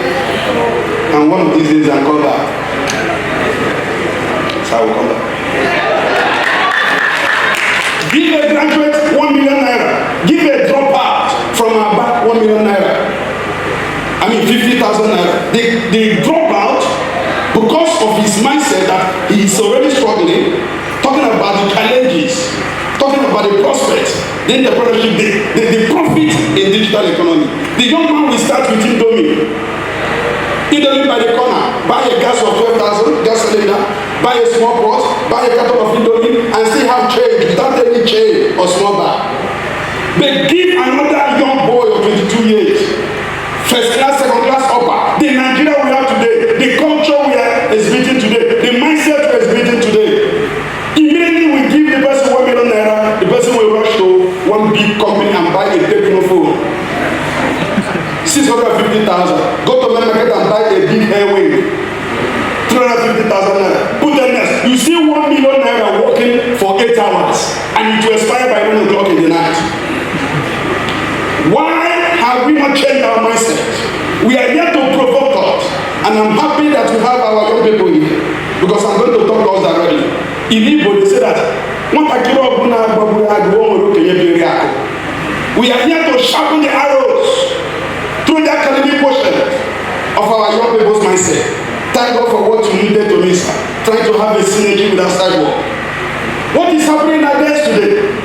Do we need to give clutches or do we need to give wings?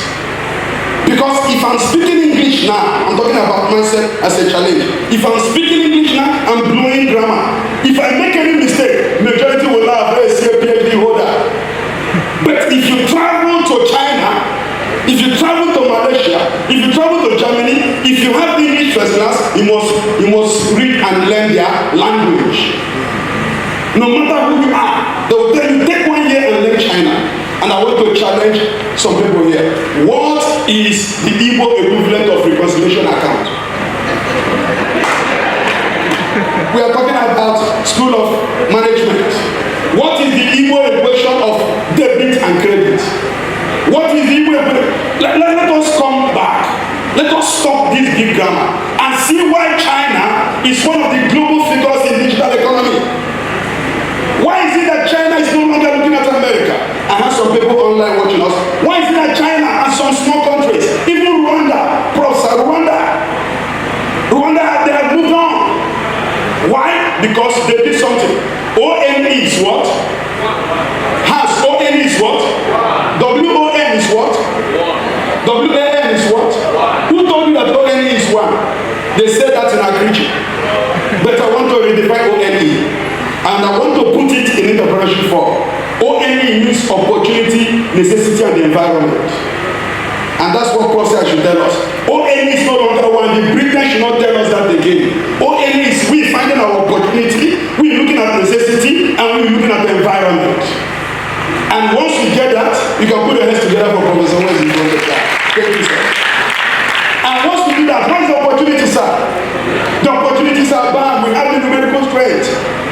So if we can develop, like our chairman rightly said, a GPS app that can navigate here, and students will pay. So we want to pay. People are looking for where to pay, but they need to see new things. It can increase. Okay, let me quickly come to opportunity. Why is it that somebody will go to Grade University and pay 950,000 naira and come to the school and pay 250? A is for aeroplane everywhere.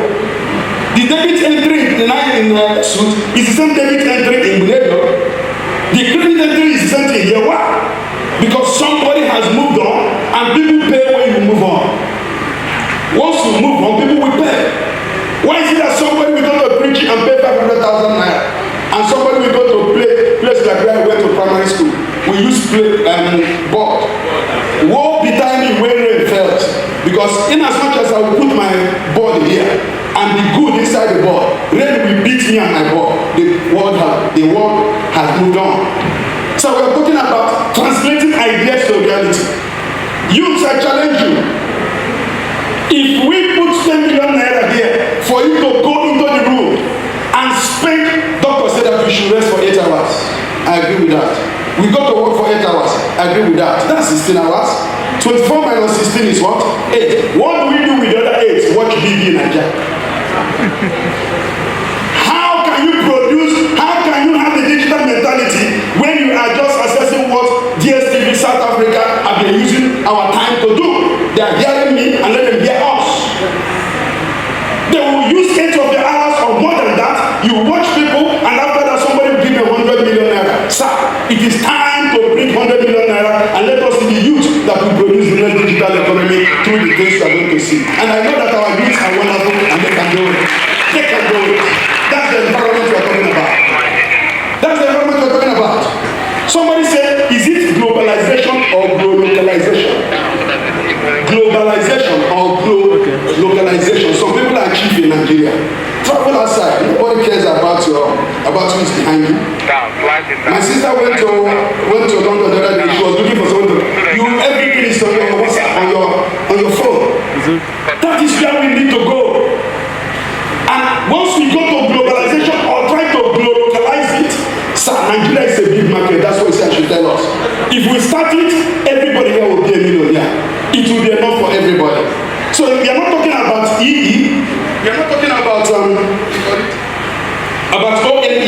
We are talking about NR and SIR. SAR. He said I should tell us about SAR. What is SAR? You can't greet a Nigerian person without talking about SAR. Prof. SAR.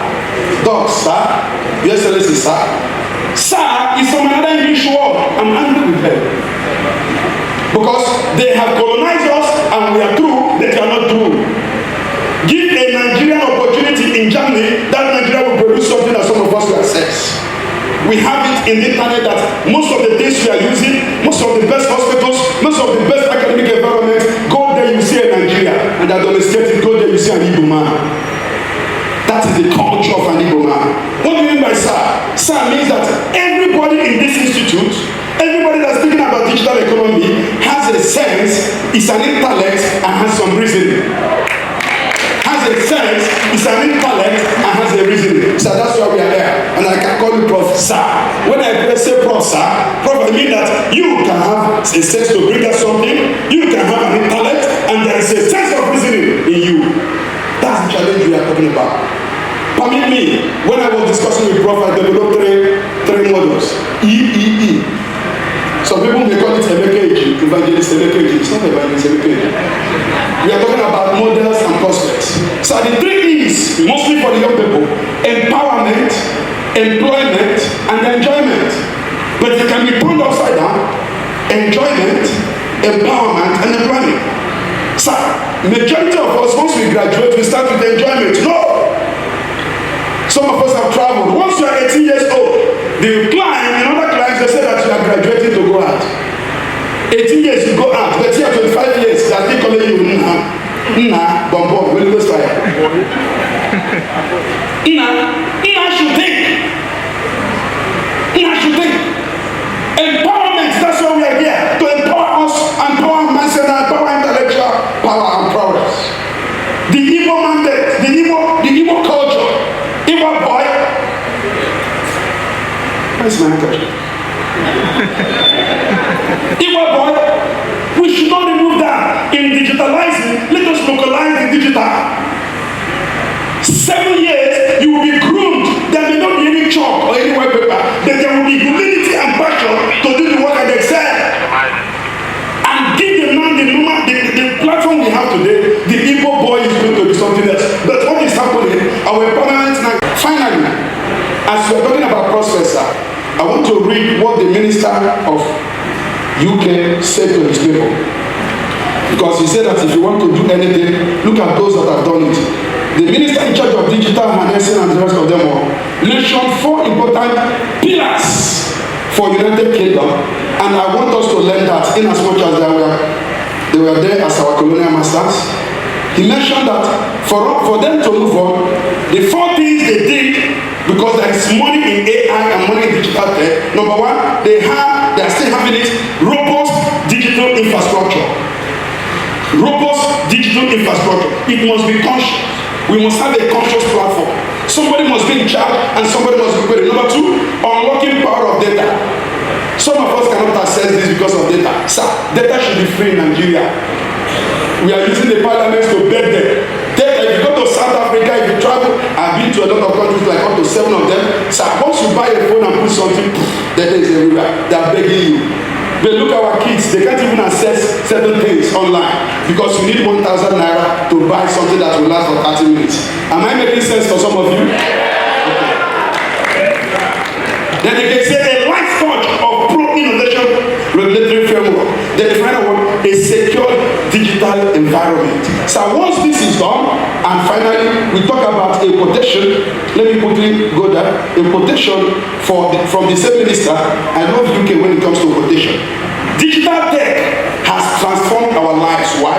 It gave them more than 4.4 billion pounds. 4.4 billion pounds.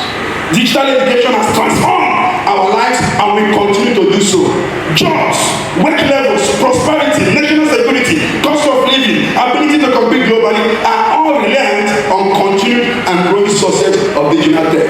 By this time next year, Professor Onah should tell us he wants to come back and see make a ESUT phone and he wants to use it to call him. Thank you very much for listening. Atlanta, we asked for the menu. They said, okay, we should scan the QR code on the wall. They don't hand you paper menus anymore. You scan and everything opens up on your phone. So he's actually on point. And speaking of data, once you get to the airport, Wi-Fi is free. So I don't know what is wrong with Agbani airports. Have you used the Wi-Fi at the Enugu airport? I think we're working on that. We're working on that. So, Vice Chancellor, sir. Yeah, thank you very much. On behalf, what's the name of it? You were representing Professor C.C. West. You say we should give you just 10 minutes. And you forget. Immediately you get to a certain point, you lose control. Unless if you don't know what you are presenting. So we appreciate it. You've really shown that you are, what do you call them? I think you're a pastor. Yeah, motivational speaker. Thank you very much. One thing that has happened is that we have seen Mobodo and you finishing the conference. Mobodo appeared to be coming from the other side, but what he has done is a big challenge to all of us. And this is the kind of knowledge we want people to be reflecting on. Academics here, mixed with the outside world. When you speak like an oracle. That is why they say professor. When you want to present the paper, if you're a professor, don't write professor. Just write to me your name. Let what you speak make people to begin to wonder, is this man what? But if you write big professor, and you're unfortunate not to know what to say, it becomes another issue. So thank you so much. And for you, we apologize that you took time to go around the university because of the signposts and all that. The advantage is that at least you have seen ESUT more. You would have just stopped there and it would have ended. But on a serious note, between 15th and 17th, ESUT will be naming streets after prominent personalities. And we have mandated various blocks to give us three names from each editorial zone. Then we'll go beyond as a editorial zone because this is a university and we are canvassing universal principles. So we are going to name streets and we are going to make available the list of people who clear. A committee has been set up for that and they are going to work, chaired by the Director of Physical Planning. I signed the letter 2 days ago. They are going to map out ESUT and we're going to name ESUT after prominent people that added and are still going to add value to ESUT. So we apologize. By the time we finish with that, we'll start naming buildings after prominent people too. So that if you say you are going to Ambrose Ugu's building, we see the director will then do the software so that we'll key it, immediately you put it in your phone, it leads you directly to that place. So we apologize on one side and we are happy on the other side that at least if you had known this place directly, you would have gone around to see more of ESUT. So thank you. And Mr. Chairman, let us crave your indulgence. Give us about 20-30 minutes. And distinguished Senator, we want to see the Committee on Education, they've arrived. Let's handle them and then we'll return and continue with the conference. There are a lot of activities lined up. Please don't go. We are coming back to join you.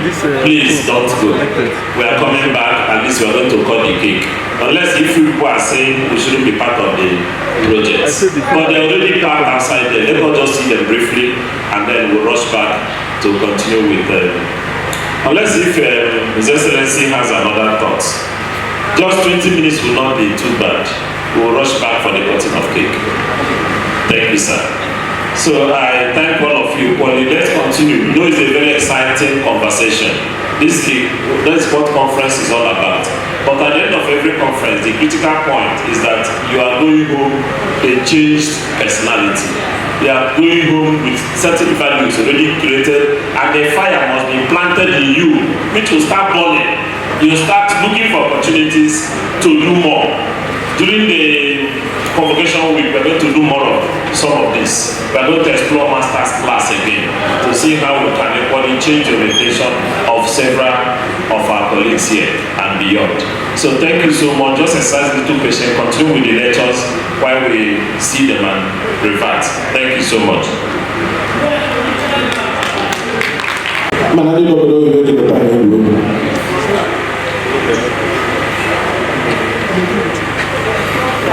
Thank you very much. And this is Professor Zubu. Can you hear me? Yes, we can hear you. Go ahead. Okay.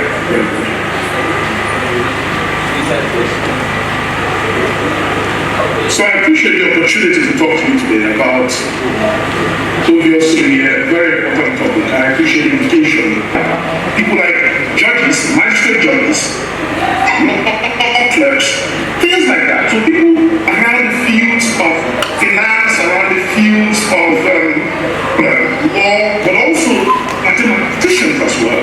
You know, AI has been known to pass certain mathematics or certain types of programming exams. So these are the fields that are the most disrupted. Now, on the other hand, there are other sets of industries and occupations that they show that are the least likely to be disrupted. For example, dancers, people that dance, right? People that do things that have to do with dexterity, you know, having the dexterity or having the ability to be very flexible in things you do, like fitness trainers, aerobic instructors, and for the most part, these that require some kind of still physical, but physical input that requires a degree of, you know, thinking, but dexterity and flexibility involved in it. So you can see where I'm going with this. AI does not disrupt everything equally. It disrupts certain fields more than others. And that's where this idea of we can combine AI skills with our students' capabilities and natural intelligence and achieve better outcomes in the process. That's where it comes out from. That's why this augmentation hypothesis is what I think is the way forward. For us, those of us that teach entrepreneurship, but frankly, for all of us in Nigeria and Africa that want to move from. So, being an entrepreneurship educator, let me just walk you through some scenarios. One of the things you will find if you're teaching entrepreneurship is that you want your students to be able to learn how to come up with great ideas, right? And someone mentioned it earlier, one of the speakers today mentioned it earlier. You also have to use your business plan. You want to come up with a business plan because if you're an entrepreneur, the business plan is like your resume. That's what the speaker said earlier. So, in my classes, as I teach entrepreneurship, the business plan assignment or project is usually a very big project because the students start from the beginning of the semester and works through the entire semester on this project. So there are a lot of moving parts. Why do you ask us to try over 100, 200 ideas? Because that's a lot of work, if you think about it. And the theory shows us that if they try to stretch their imagination beyond 20 ideas, 30 ideas, and upward, they're more likely to truly come up with something more innovative. Because that is something that doesn't come to you easily. It's something that requires that purposeful hard work that Peter talked about. So as a result of this, combining AI systems that are capable of doing the more laborious aspects of these ideation exercises clearly can remove the burden for students and allow them to be able to do more innovative. So again, the proposition is that really practically. So if you look at Africa, if you look at the youthful population, there are these two ideas I want to deal with. Number one idea is that imagine a situation where we have policy changes that can enable adaptation of AI into entrepreneurship education in ESUT, in our universities, in our local environment. Imagine what that could do in accelerating the launch of new ventures from university. Imagine what that could do. That's one potential, but this will require an intentional own person, Professor Int'L, presents his paper from a distant land. I have the privilege of reading his citation. It's going to be brief. Professor Int'L is an associate professor of management and PNC Bank fellow in entrepreneurship at the Howard University of Science of Business, Washington, D.C., USA. He is also a visiting professor of management at Coast University, Enugu, Nigeria. He previously taught as a tenured professor at Onah University, where he was the director of the one-year MBA program. Over the past 2 decades, he has developed and taught entrepreneurship courses at various universities, such as American University, Loyola University, Maryland, University of Kentucky, and Ball State University. Professor Zebunam is a seasoned educator and has earned teaching honors from the University of Kentucky MBA program. 3E Innovative Entrepreneurship Education Competition and Rensselaer Polytechnic University. Please, you are distracting us. The people behind, they are distracting us, please. His research focuses on how entrepreneurs, firms, and economies interact with their resource and institutional environments to generate economic and social wealth. His publications have been featured in leading journals such as the Journal of Business Venturing, Entrepreneurship Theory and Practice, Strategic Entrepreneurship Journal, Journal of International Business Policy, Entrepreneurship and Regional Development, and Small Business Economics. He has received several research honors. Of recent, 2023 nominee for the Strategic Management Society Annual Conference Responsible Research Paper Prize.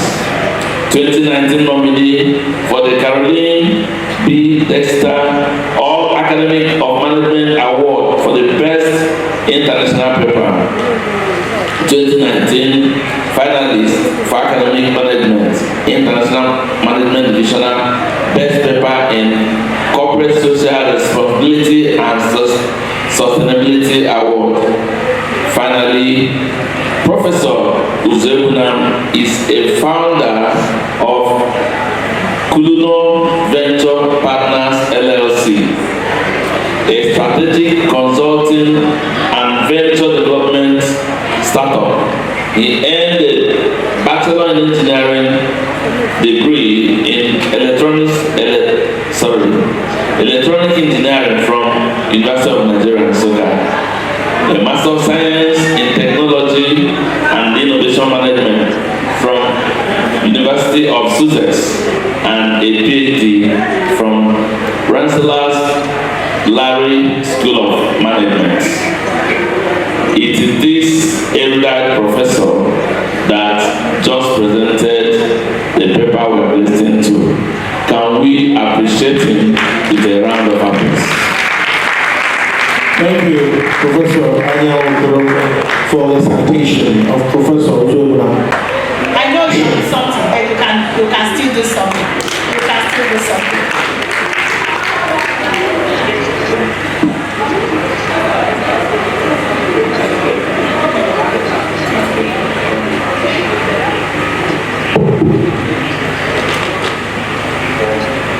Good afternoon, ladies and gentlemen. I want to stand on distinct protocols, but before I begin, I want to recognize the presence of the former Senate President, Senator Ken Namani, and all the academics present here today. I'm here to do a simple task, but not so simple. But it's not easy to speak to such an august gathering. I'm here to present the paper on behalf of Honorable Barrister Uchiago, former Chairman, Federal Government Committee on Shopping for Enugu State, Senior Special Advisor to the Governor of Enugu State, and Group Chairman, Government Group of Companies, at the first international conference organized by the Faculty of Management Sciences, Enugu State University of Science and Technology, ESUT, and Enugu State, Nigeria. The topic of the lecture is Digitalization of Educational System through Entrepreneurship and the Economic Model for Sustainable Economy, the Practical Approach. But before I begin, I want to just make a comment. And the comment I want to make is that The summary of what we are doing here today is how the digitalization of the educational system can bring about a process of using digital skills, tools to teach students, and also using that digital education to better our nation, our economy, and bring about sustainable development. But in doing this, there are challenges which I want to point out. I don't know what this said. What we are doing is trying to move from an old system to a new system. And Nigeria, I would say, apart from some skirmishes of digitalization, we are still in the analog age. When we talk about digitalization, one of the problems, I will refer to what the Vice Chancellor says, is constant power. You need power before you can talk about digitalization. If you don't have constant power, if they like this, the ESUT now have just transited to a system of using digital technology to print their transcripts.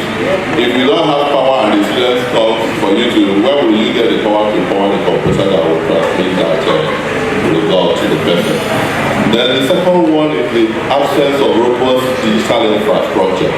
If you don't have digital infrastructure, like in advanced countries, some students have been provided laptops by the government. So I'm surprised that the government is not being represented here. I'm telling them, if the state invests, they should provide laptops to the students. So they should provide laptops and increase the funding for education. What is being given to education right now is just paltry compared to what is being wasted in other areas. So I will go ahead now to present the paper. And another issue again is the issue of data. Someone talked about Wi-Fi, providing free Wi-Fi. When we don't have this, we still have a long way to go. So I will go ahead now and present the paper. Thank you. Let me begin by thanking the Faculty of Management Sciences, Enugu State University of Science and Technology, for this great opportunity to share my thoughts on this important topic. Digitalization of the educational system through entrepreneurship and the economic model for sustainable economy. The practical approach. The topic is complex. So to simplify it and operationally deliver a perspective, I took the liberty to reconceptualize the topic as digitalization of the educational system for entrepreneurship and the economic model for sustainable economy. The practical approach. By so doing, I see entrepreneurship and the economic models as both a method and a goal or end product. There is a disconnect between the educational system in Nigeria and the industrial processes and practices in Nigeria. So in my concluding recommendations, I have suggested some practical ways forward. Question: is there a level between the digitalization of the educational system, entrepreneurship and sustainable economy? The answer is an emphatic yes. Is there a practical approach to the digitalization of the educational system, entrepreneurship for a sustainable economy? The answer is equally an emphatic yes. Modern economies are now anchored and powered by digitalization and digitalization. I will explain the difference between digitalization and digitalization in due course. So the premise of the topic we are at and spot on for locating the lens between digitalization and digitalization as pivotals for a sustainable economic growth and development. We are also spot on by putting a practical approach as an essential component if the nation will make progress.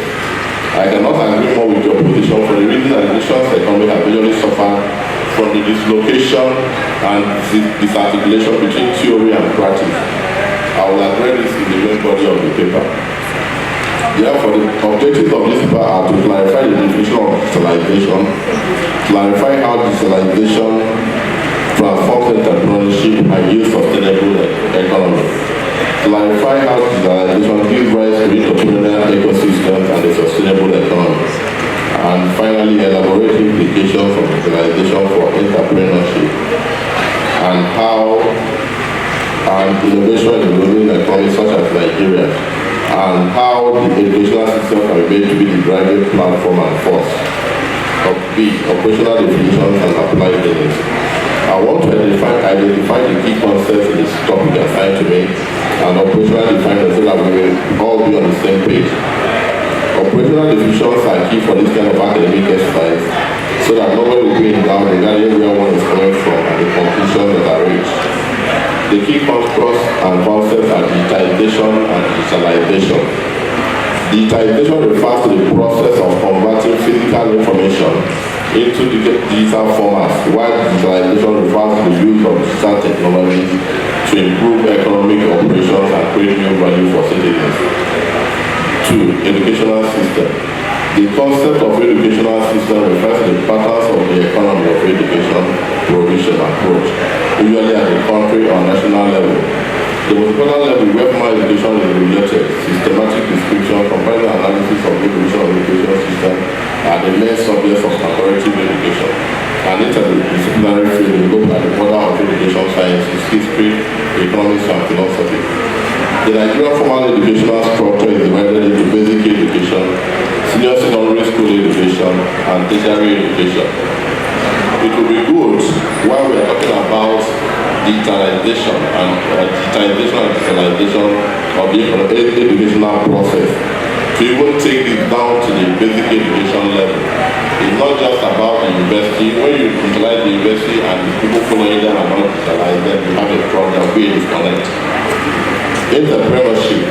Entrepreneurship is the act of being an entrepreneur or the owner or manager of a business enterprise who by risk and initiative attempts to make profits. We have entrepreneurship, social entrepreneurship, indigenous entrepreneurship, community-based enterprises and community-based entrepreneurship and family enterprises. The economic models. In economics, a model is a theoretical construct representing economic process by a set of variables and a set of logical and quantitative relationships between them. The economic model is a simplified, often mathematical framework designed to illustrate complex processes. My paper is essentially relying on the 5-sector model, a simplified model of how an economy works. It shows how money moves around an economy and involves 5 sectors only: households, firms, the financial sector, the government sector, and the international sector. The 5-sector model is also known as the circular flow of income model. Sustainable economy. Economic sustainability refers to practices that support long-term economic growth without negatively impacting the community's social, environmental, and cultural aspects. The characteristics of a sustainable economy indicate that the economy must be managed and regulated in ways that create and generate the resources necessary to enhance the social and ecological qualities essential to sustaining the economy as well as the desirable quality of human life. Sustainable economy must be understood and managed as living systems. The perspective. 4 approaches have been differentiated in the study of classical economic development theory. These are linear stages of growth model, theories and patterns of cultural change, international dependent revolution, and neoclassical free market character revolution. This paper is centered on theories and patterns of structural change. Structural change theory primarily focuses on the mechanism by which underdeveloped economies transform their investment of this structure, from a heavy emphasis on traditional subsistence agriculture to a more modern, more organized, and more industrially diverse manufacturing and service economy. Somebody can be in the comfort of this auditorium now and make a transfer of millions of naira from their capital to go to the big physical bank. In the economic context, digitalization involves developing core capabilities across various economic components.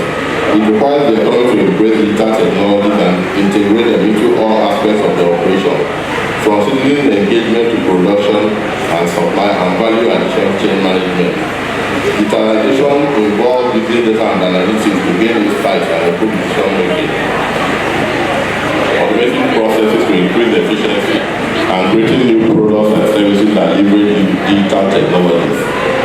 Simply digitizing some processes is not enough to fully digitalize the economy. To achieve true digital transformation, the economy must embrace the relevant curriculum and pedagogy for a digital-first mindset and develop the necessary capabilities to fully leverage the power of digital technologies. This means investing in the decision of digitalization that will lead to the utilization of the right technology, developing a digital strategy, and elephant in the room is how we connect the production of knowledge, educational system, and the application of the knowledge in the industry. See, the building blocks of digitalization of the educational system and the economy. Before we address how our educational system can be digitalized to drive entrepreneurship and the sustainable economy, let us quickly look at the key gains of a digitalized economy. The building blocks of digitalization contain the key dimension of any larger digitalization effort. If you undertake a larger innovation or transformation of the economy, these are some of the goals we should consider, and which educational system has to focus on sooner or later. E-commerce. Onitsha, Aba, and big Nigerian markets on my mind. Online retailers use digital technology to provide a seamless shopping experience for citizens. This includes personalized product recommendation, real-time inventory updates, and fast and secure payment processing. You are still teach digital tools and skills. Digitalization has helped e-commerce and the economy to automate and streamline the operations, reducing costs and increasing efficiency. It has also allowed retailers to better understand their customers' needs and preferences, leading to increased citizen loyalty and higher production.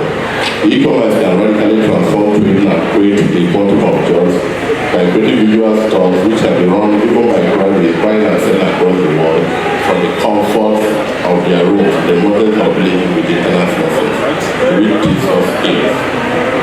Healthcare.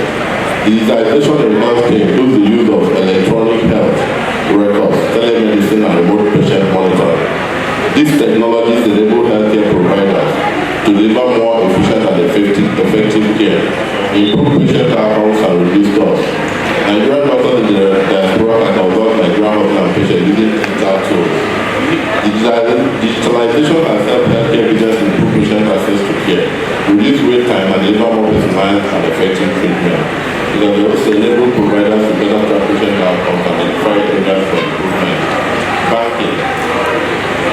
Digitalization has transformed the banking industry, with online banking, mobile payment, and digital wallets becoming increasingly popular. Banks use digital technology to provide citizens with a more convenient and personalized banking experience, while also improving efficiency.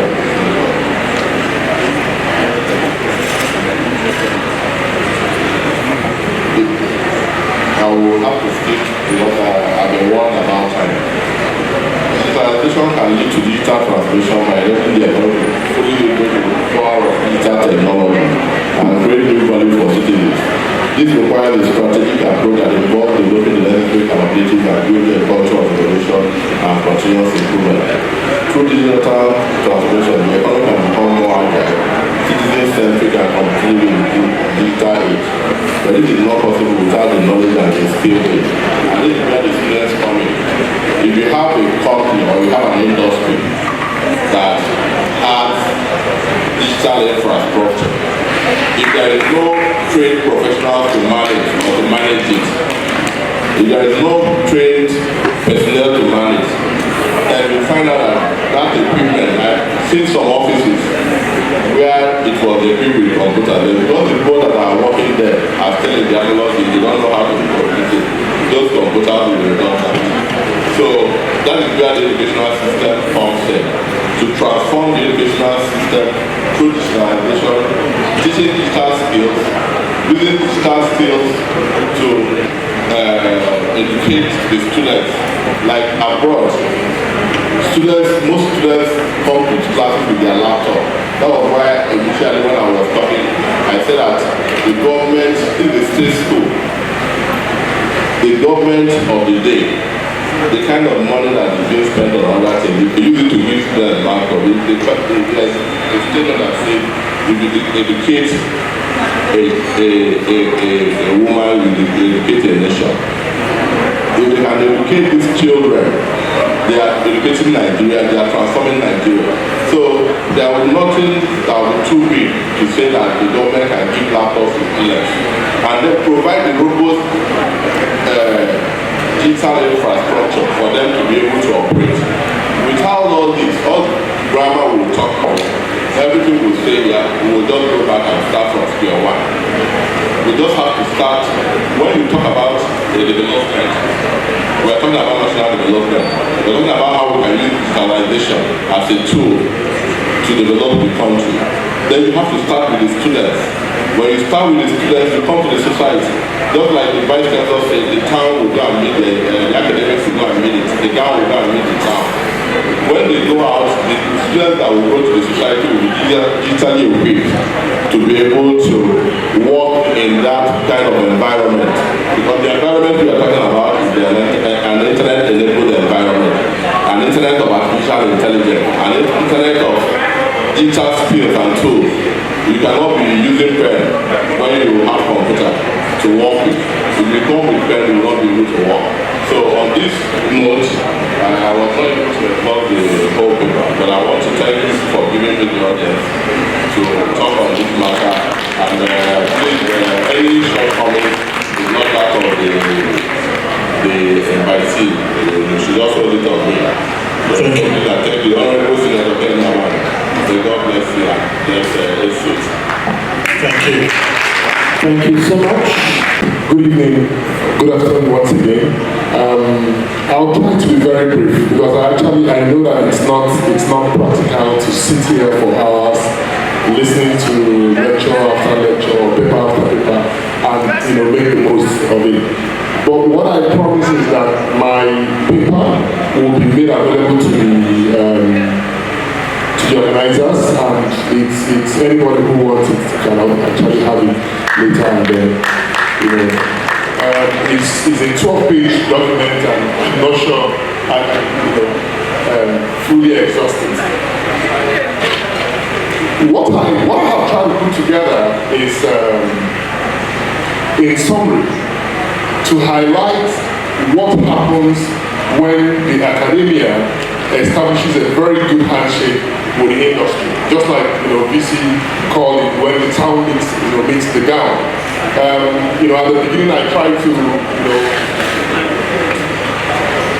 put together some sort of definitions and examples around business models and some of the winning business models in today's business, and then try to also now use examples. One of the examples I use is the one used also by Engineer Wobodo, the Stanford example. Stanford continues to shine, like a star because of the kind of synergy Stanford has been able to establish with Silicon Valley. You cannot divorce, the success of Silicon Valley from Stanford, and of course you cannot divorce, the success of Stanford as a tertiary institution, from the synergy they have established with Silicon Valley. So on that note, I'll try to, run through my paper. Once again, distinguished former Senate President, Your Excellency, I recognize you again and I thank you, not just for coming, but for sitting here patiently, listening to all of us. It's not lost on me. Thank you very much. And to all of us that are here, I'm happy to have you here. As a person, I'm actually humbled to stand here to talk as a member of the academia. I might have attained one or two, I might have made one or two, I don't want to use the word success. Maybe I've gotten one or two things right, in the business space. Maybe I can say some things in the business space and people will listen to me. But I'm not sure I qualify in the academia.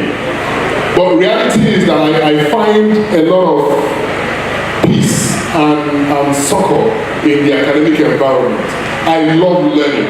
I'm actually a living example of what can happen to an individual, rough on the edges, nothing fantastic about the background, when that individual, subjects themselves to a lifetime of learning.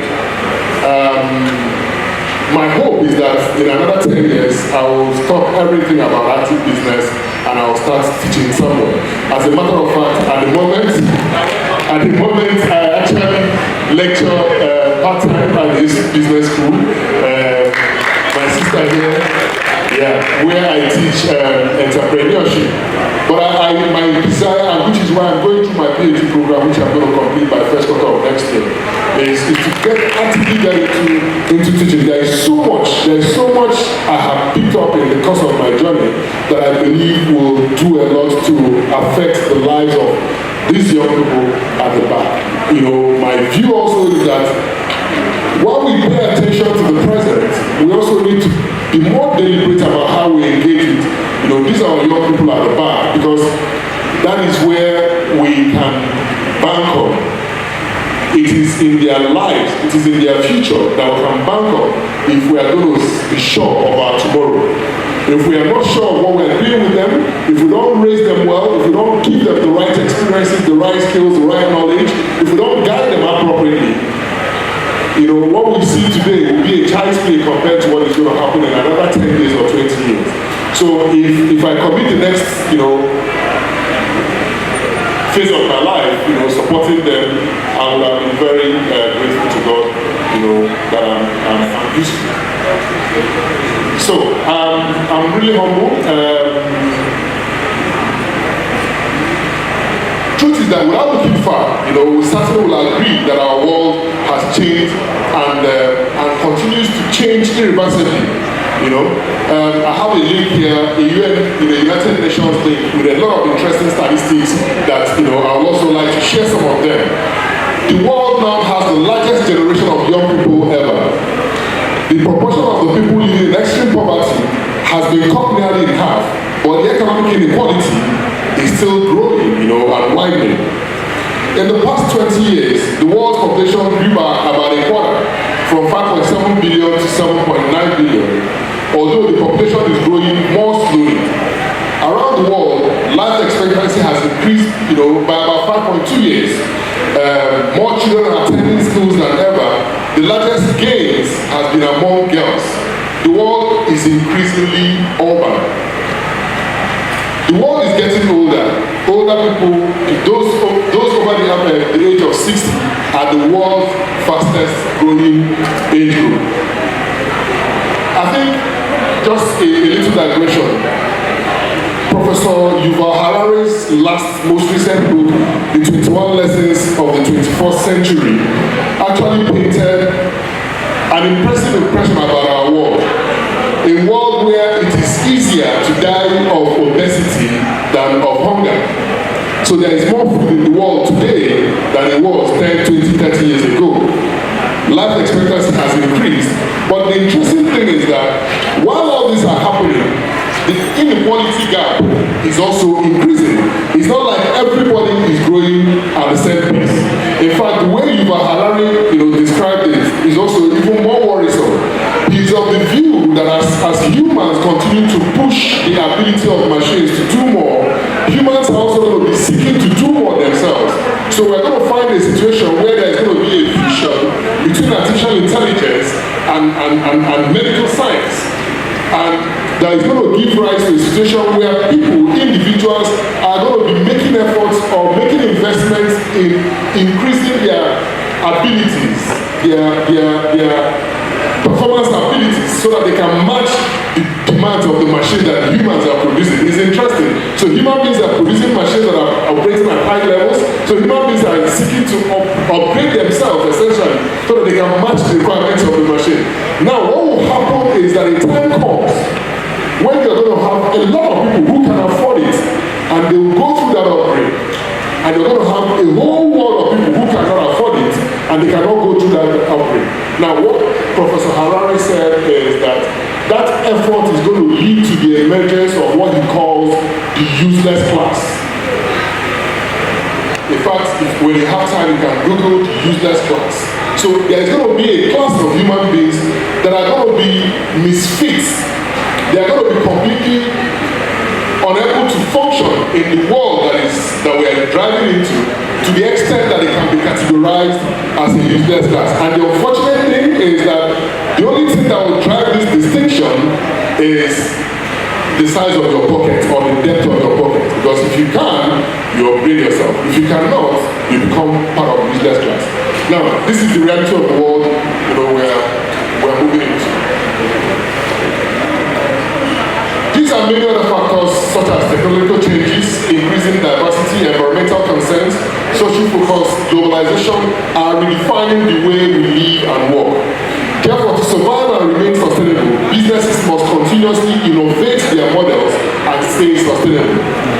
I share the understanding that a business model maps out the successful operation of a business, showing the sources of revenue, the target customers, value propositions, and resources, and of course, and more.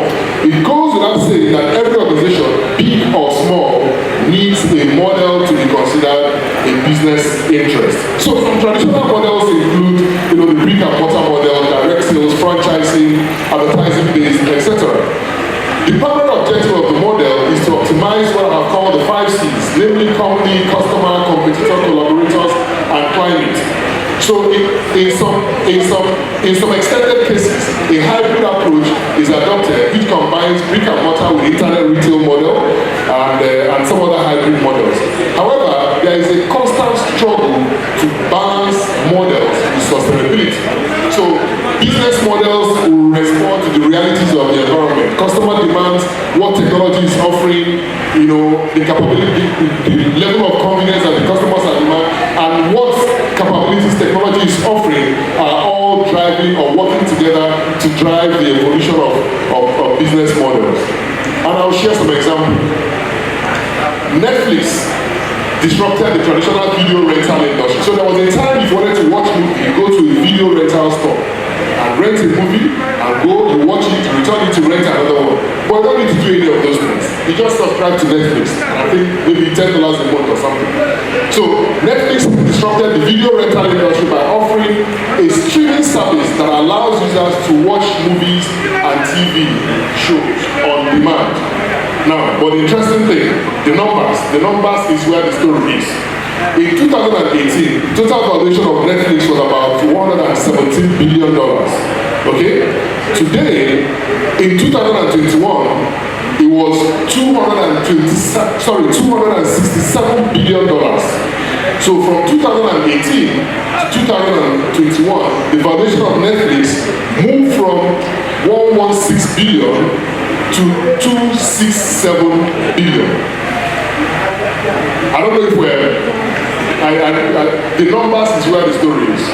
Now, Uber, the taxi, hailing service, okay? By the way, they don't own one single taxi. And we have our brothers that we know that have like fleets of taxis, but they are not as successful as Uber. Business model, leveraging technology, trying to be innovative, doing things differently. That is where the value is. Now, Uber, in 2008, total valuation 76 billion. 2018, sorry. Now, 2018, 2019, 2020, 3 years, total valuation $90 billion. Uber, what did they do? Put together a software. If you have a taxi, if you have a car, connect to the software. If somebody wants a taxi, they book you, you call, you carry them, you pay. Everybody gets their money. The person who called the taxi gets service. Everybody is happy. Uber valuation 2021, $90 billion. Airbnb, not Hilton Hotel, not Marriott, not any of those super brands that have invested billions and billions of dollars building out massive hotel chains. Nothing like that. They don't own a single real estate. Are we together? Airbnb, they do not own a single real estate. Total valuation 2018, 31 billion. 2018, 31 billion. 2021, $106 billion.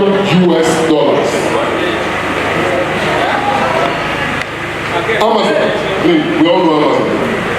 From online sales to AWS, Amazon Web Services that is, providing cloud services to almost everything you can imagine.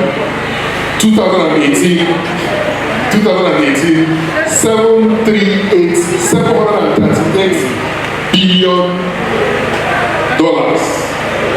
2021, they almost more than doubled, $1.7 trillion. So, Tesla, Elon Musk, sure we know him for a lot of things, including testing. The same thing, 2018, $57 billion, 2021, $1 trillion. So like I said, and if you look at all these examples I have shared, the only thing they have done is that they have leveraged technology, they have tried to be creative, they have provided service that is convenient and cost effective, and people subscribe to it, and everybody is happy. So what this says to me is that the traditional business models, and you know, when I discuss topics like this, I always would want to find a way for us to break it down home. And I'll share an example. I live in Lagos. I have a lot of our brothers from this part of the world, from Enugu, from Anambra, who run businesses inside Isadiko, inside Lagos Island. Some of them sell building materials, some of them sell, you know, different things, electronics. And I engage with them. Most times when I have time, I go visit them. And at times I talk to them and I say to them, of course, you know our people, whenever you see a business and Agaba, of course, that's Jafia. You know, but the truth is, I don't even know when the Jafia is real or when it has become a traditional response. But the point I'm making is that as I observe the trends happening around us, I will not be surprised if that Jafia is real. You know why? When I moved into Lagos some years ago, on Saturdays, then my wife and I would go to Okeari to buy the things we need for like 2 weeks. I will come, we'll stock it, and we'll be using it small. Of course, my wife is not with me in Lagos again, but I can't remember the last time anybody did that. Why do I have to do that when there is a mall very close to my house? That mall is more convenient, their prices are obvious, so you don't have to haggle, so you can plan with them. If you buy and make a mistake, you can return it, and you know, if you want to shop, you shop in a very convenient environment. You know, Canary, if you go to a Canary and God slips away and it rains on that day, your day is messed up. So if you go to ShopRite and it rains, you chill somewhere, buy a drink, buy snacks. I mean, the convenience is there. Now, when you look at the brands that are selling stuff at those malls, you're not going to see any of our brothers there. Are we connected? Now, this is a model that is shifting the trend right before our eyes, but our people are not seeing it. So our brothers are somewhere in Alaba selling electronics, but Samsung, LG, all the big electronic brands that you know are moving to those convenient locations. In fact, on every high street in VI today, you're going to see an LG brand, you're going to see a Samsung brand. So why would I go to Alaba to go and buy my TV? Why would I go to Alaba to go and buy my whatever? And when you go into those shops, do you know who owns them? Some Lebanese. Some Lebanese. By the way, our brothers have enough pickpockets to get the LG franchise, to get the Samsung franchise, to even build their own wall. But unfortunately, this whole thing is not about the size of your pocket, but about how innovative, how much or how well you are put.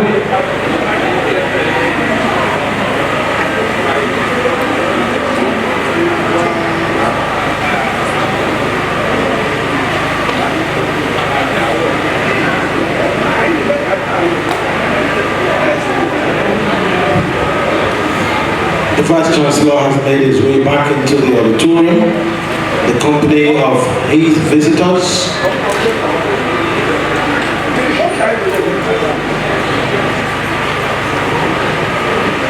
Vice Chancellor, sir, while you were away, a few papers have been presented, and currently the chairman of the occasion is making a very thought-provoking presentation. Thank you.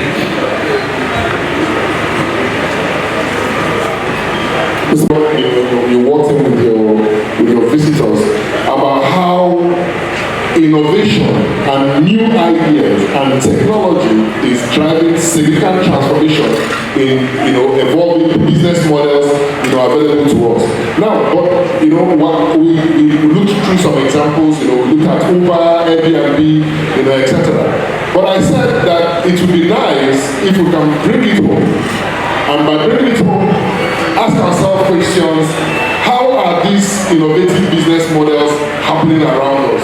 Are there some changes happening around us that our brothers are ignoring? And we are trying to give an example of retail business, commerce. Commerce is an area where our people play strongly. And I was trying to draw, an inference, from what is happening in the retail side of commerce today, how it's going to affect or how it's affecting some people that are close to us, and how we are responding to those changes. And I gave an example of how people would go to Alaba to buy electronics, go to Okeari to buy their groceries, and so on.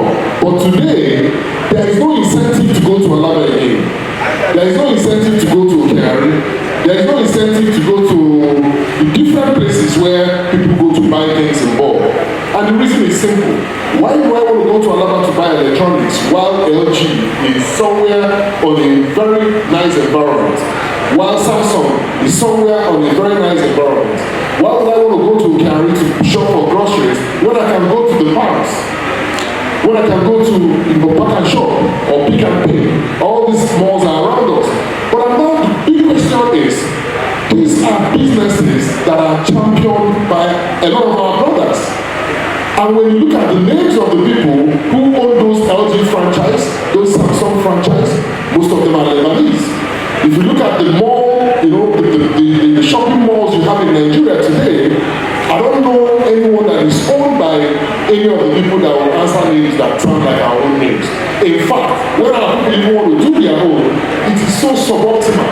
So you go to a place like Abuja and they build what they call shopping plaza. And I say to myself, why can't we think big? Why do you want to do a shopping plaza when you see that the trend is malls? Malls that offer a lot of convenience. Malls that are not just where you come and buy things, but it's an ecosystem of entertainment. You can shop, you can watch a movie, you can bring your family for sightseeing, and so many other things. And some of these things that our brothers I'm referring to have enough deep pockets to build very big malls. But you see, it is not about the size of the pocket, but about how actively you can engage your brain and observe what is happening around you and apply it, in the way you do business. So, business models are evolving. Unfortunately, it is very unforgiving. If you do not evolve, it cuts you out. Very unforgiving. Right before our eyes, we saw Nokia. Nokia was the leading mobile phone company, undisputed. In fact, when Nokia was, at the height of, the commanding height of that industry, the likes of, iPhone or Samsung phone and all that, we are learners. They actually were playing in a completely different space. But you see, Nokia failed to innovate, or Nokia failed to respond to what was happening, or maybe Nokia didn't even see what was happening. Nokia was still thinking that it was a business of telephone. No, Nokia did not know when that thing moved from a telephone to a device, or more like an ecosystem of services. So the device itself is just a platform. So your email is there, your phone is there, your mobile transfer is there, your health app is there, your games are there. Everything you need, depending on your preferences and interests, are there. Nokia did not see it. Nokia lost it very, very sadly. Eventually, Microsoft bought over whatever was left of Nokia, mobile phone business. So, just to drag it home, the above are just, examples at the beginning. More disruptive technologies are here, creating new frontiers for business models and innovations. So stuff like generative artificial intelligence, business intelligence, virtual reality, augmented reality, cloud computing, Internet of Things, e-commerce, etc. These things today, we hear about them, but they sound like buzzwords. But reality reality is that they actually represent emerging business models. They actually represent emerging capabilities that can be used to evolve new business models and lead in whatever market you play. Now, the interesting thing also is that, you know what he said, you know how he said, somebody in my business school,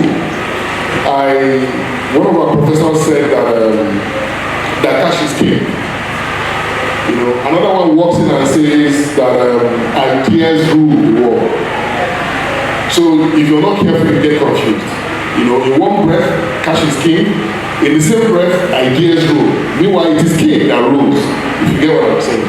But what I'm trying to get out of this is the fact that ultimately, if you have a good idea, money will find it. And I'm going to give a lot of examples.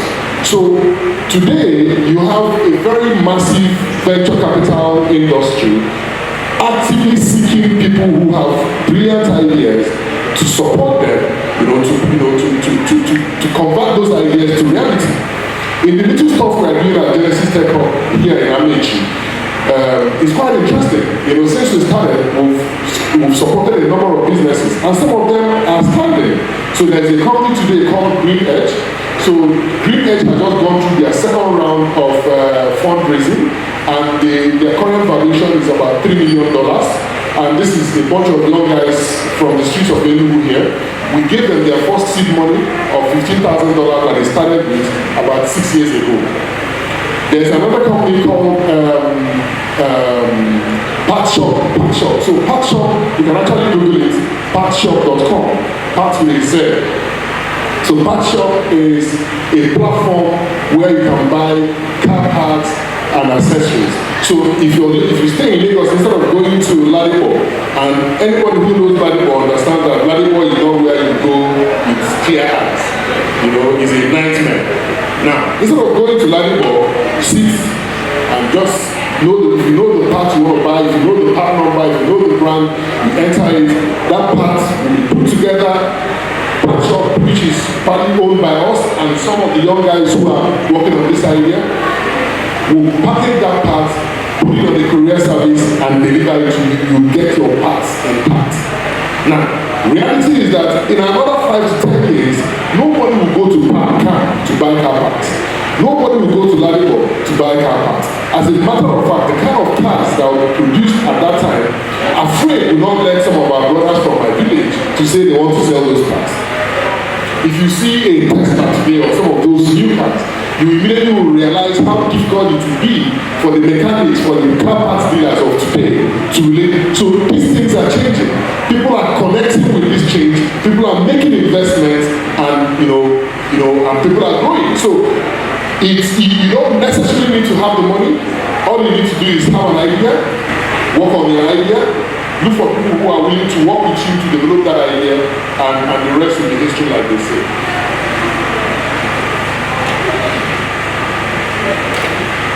So, a lot of young people are taking advantage of these technologies to create innovative solutions and build competitive products locally and globally. This includes the likes of Flutterwave. I mean, we all know the Flutterwave story. Young guys, I think current valuation is in the excess of $200 or $300 million. Young guys from under 30 at the time they started, but they become multi-millionaires in dollars. Paystack, Andela, Kuda, and more. Expectedly, these are where the global funds are trending to. The funds are seeking out these new business models and turning around their fortunes. Some examples, and I will try not to list all of them. So, one, global funding into startup businesses reached a height of $621 billion in 2021. This was an increase of over 100% from the previous year. In 2022, global venture funding reached $445 billion, marking a 35% decline year on year, and this was because of COVID. China was the second recipient of global. Now, the top 3 industries that received the most venture funding in 2022 were software, fintech, and e-commerce. Top 3 countries that received the most venture funding in 2022 were the United States, China, and India. So what am I saying here? I am saying that there is a whole world of opportunity out there. Business models are changing. They are driven by innovation. They are driven by technology. They are driven by people who are actively engaging their minds and connecting with the society, connecting with the way things are done, and seeking how to do things differently and creating value for all the stakeholders. And that is the business model, that is winning. Now, but the most important business model for a tertiary institution like ESUT is the one we talk about, where the town meets the gown. Okay? And I have a lot here, which like I said, I will share this material so that people can spend time. But I will try to highlight some things I think are very critical. So, in my background here, I said that in its essence, the academia industry collaboration refers to the strategic partnership and knowledge exchange between the academic institutions and industry sectors. It involves fostering a symbiotic relationship where academia contributes research, expertise, and skilled human resources, while the industry provides practical applications, resources, and real-world challenges. In ideal situation, the collaboration works magic for economic transformation of every society. Unfortunately, our tertiary institutions are disintermediated, like decoupled, disconnected. Our institutions are disintermediated and decoupled from these modern realities. Collaboration between the market and the institution is almost non-existent, and even where it is almost like an aberration. More developed and leading nations like the United States cannot discuss their economic growth without the contributions of tertiary institutions such as Harvard Business School, MIT, Stanford University. United Kingdom leadership in business models anchors strongly on huge contributions from Oxford University, Cambridge, and of course the Oxbridge institutions essentially. In like manner, India's leadership of innovation and business cannot be extricated from the impact the Indian Institute, of course we know the popular IIT, Indian Institute of Technology. It is said that it is more difficult to get admission into those Indian Institute of Technology than get admission into Harvard. Now, but you can see the transformation. Almost 60% of the top 10 IT companies in America are run by Indians, from Microsoft to SAP to Google. To Google. I can't remember, but almost 60% of the top IT companies are run by Indians, and it's not. My friend was saying it's not by governance. It is intentional. It didn't just happen. Okay, so they have a very strong technology institute in India that is merit-driven, that has become like a factory for churning out top-quality technology graduates that go around the world and dominate the entire technology. In fact, it is said that if you walk the streets of Silicon Valley, you might actually think you're somewhere in Mumbai, filled with Indians. So regrettably, the story in Nigeria is completely different, and it's educational institutions. The academia and industry are almost in silos, with near zero instances of active collaboration. Our professors of engineering, management, economics, science, etc., do not enjoy the leverage the town and gown offer. This, besides stifling innovation, deprives them of the practical knowledge that optimizes the quality of their learning. So apart from the financial value, reality is that the quality of knowledge, the faculties would have, if they have very active engagement with the industry, will be a lot richer than what they have when everything is just theory. So, academia-industry collaboration has numerous advantages, including acceleration of innovation, enriching research relevance, driving economic growth, fostering job creation. It also allows the academia to gain practical insight and access to industry data. And industry data is important. Industry data is real. Industry data is practical data. It's something that will be very useful to the academia. So various studies have also provided evidence of the benefits of academia. For example, sponsored research which eventually develops into practical applications potential for potential financial reward of patents, licenses, etc. These are the kind of things our institutions are in 3 minutes. I have just 3 minutes, so I'll try to summarize in 3 minutes. So I'll leave this for me to achieve 3 minutes. Reality is, the whole talk about university autonomy or autonomy of tertiary institutions is something we cannot run away from. If we really want to run quality universities, quality tertiary institutions, then the drivers of our tertiary education need to step back and evolve a model that will work for us. And guess what? We don't even need to reinvent the wheel, because every single thing we want to do in terms of university autonomy is already being done in some places. I did my MBA in a school called INSEAD. INSEAD is arguably, Financial Times ranking this year, I think they are number 2. Consistently, they are anywhere between number 1 and number 3. Top business schools globally. In fact, for several years, they've actually been ranked ahead of Harvard. But that's not the point. I paid 90,000 euro in 2008 for an MBA. 90,000. But they gave me a grant of 5,000 euro, reducing it to 85,000. Now, imagine ESUT charges anybody 90,000 euro for an MBA. People will take to the streets. But I paid. Now, I didn't stop there.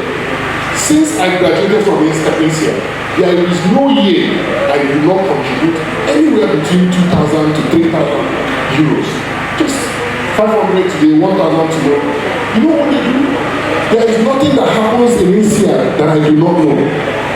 I receive an email anytime they build a new faculty there. If they raise a new chair for a faculty or a department, I get that email. If there is going to be an assessment that will result in in their position on this ranking, and there is an area they feel they need to do a lot of work, they will send an email to all of us, the alumni, all the graduates from the school. I say, oh, there is a ranking, the Financial Times ranking is going to happen again in another 3 months.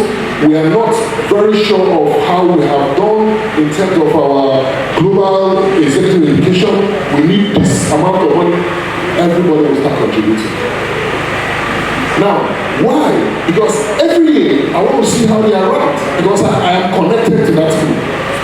And what they have done is, by engaging the alumni, they make that community part of the school for a lifetime. ESUT has to make all of us part of this community for a lifetime.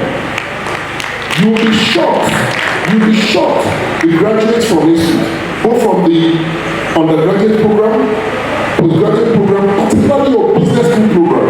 Most of the top bankers, top civil servants, top businessmen, and graduates of the ESUT business school. ESUT must find a way to start engaging the alumni network. You'll be shocked of what that network can do. And all they want to know is, they want to be part of what you're doing. At the beginning of the year, you write them an email saying, this is where we are this year, this is what I want to do. Unfortunately, this is how much we'll be able to generate. And this money we generated internally, and the one government gave to us, see the things we did, we snap pictures and put them. And say, this coming year, these are the things we want to do. And unfortunately, we don't have enough money to do it. Whatever you can give, involve them. Prof will be surprised the kind of response you're going to get. Make all of us part of this school. It's not just, the school shouldn't be somewhere we come and pass through, walk away and forget everything about the school. It has to be a lifetime engagement. I think I will stop here. I'll share the materials. Thank you very much. Thank you for this opportunity. God bless you. Very thought-provoking. In fact, just to add a little to what he said, the CIC Old Boys built a stadium. I'm sure some people here are CIC Old Boys. You know what happened in CIC. So that's what the alumni can do for the institution. So I want to quickly recognize the guests of the Vice Chancellor who just walked in with him. They are members of the Enugu State House of Assembly. We have Honorable Anthony Wanko, Chairman, House Committee on Finance and Appropriation. You're welcome. We have Honorable Malaki Oke Onyechi, House Committee Chairman on Chieftaincy, Culture and Tourism. Thank you for coming. We have Honorable Ezra Gabriel Debenchi, Issues of Constituency, House Committee Chairman on Rural Development and CSDN. Thank you. We also have Engineer Ede Magnus Nemeka, an Enugu Constituency, House Committee Chairman on Transport. I hope we will have CNG cars and buses soon. Honorable Osita Julius Oko is the Enugu East Urban Constituency House member. He is House Committee Chairman on Civil Service and Labor. You're welcome. Also, we have Honorable Osita Ignatius Eze, is the House Committee Chairman for Education, Science and Technology, and we are talking technology today. He is of the Julius constituency. You're welcome. The dean has been telling me that we need to cut this cake before the cake goes out of taste. Observing on the protocol, His Excellency, the former Senate President, the Vice Chancellor of our noble institutes, permit me to stand on the existing protocol. I want to call on the first female dean for the cutting of cake. Before I do that, I want to read her citation. Please, with a clap innovation, let's welcome the first female dean, Faculty of Management Sciences, Enugu State University of Science and Technology, Professor Chioma Dora Wanyeka.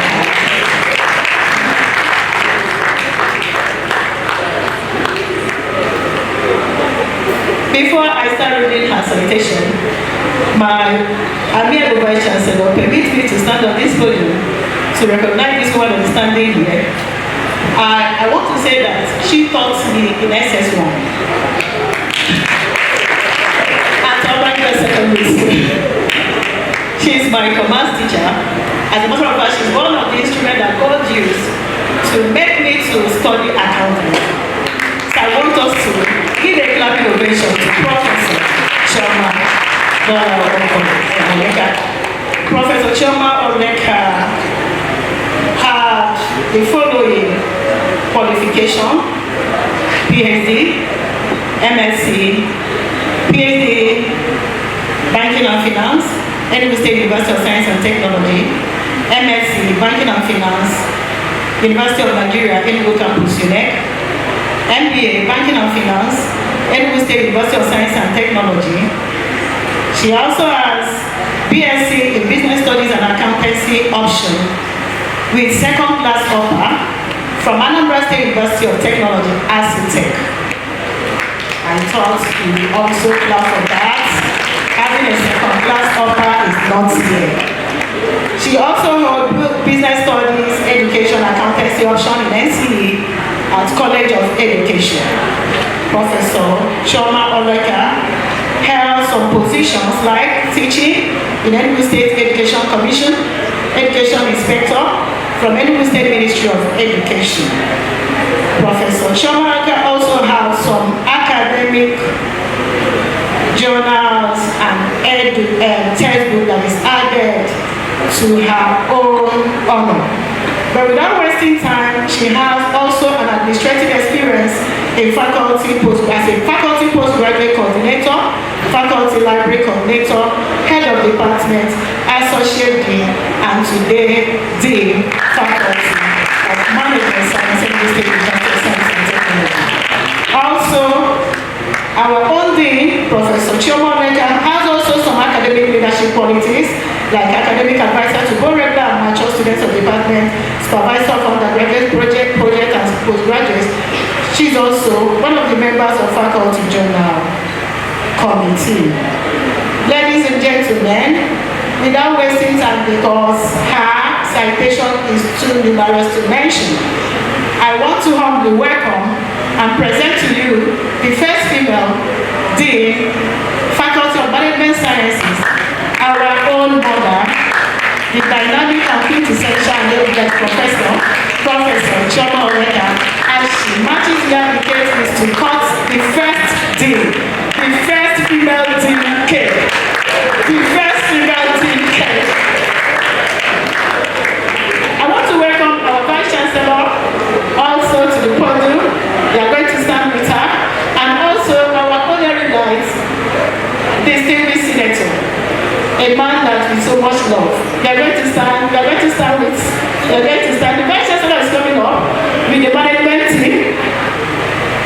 And also we have our senator and all the distinguished honorables present. Even our own chairman, please, the chairman will be the person that will officiate the case. Please, the clapping ovation. Let's welcome the dignitaries at the March upon this program.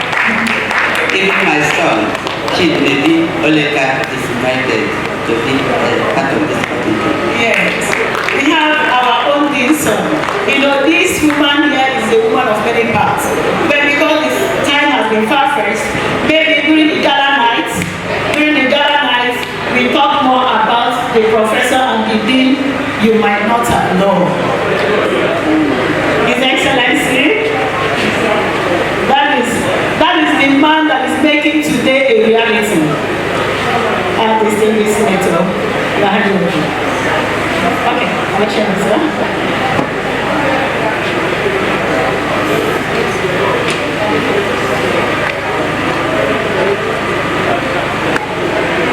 Okay, I'm handing over the mic to our distinguished chairman, High Chief Keith Blessing.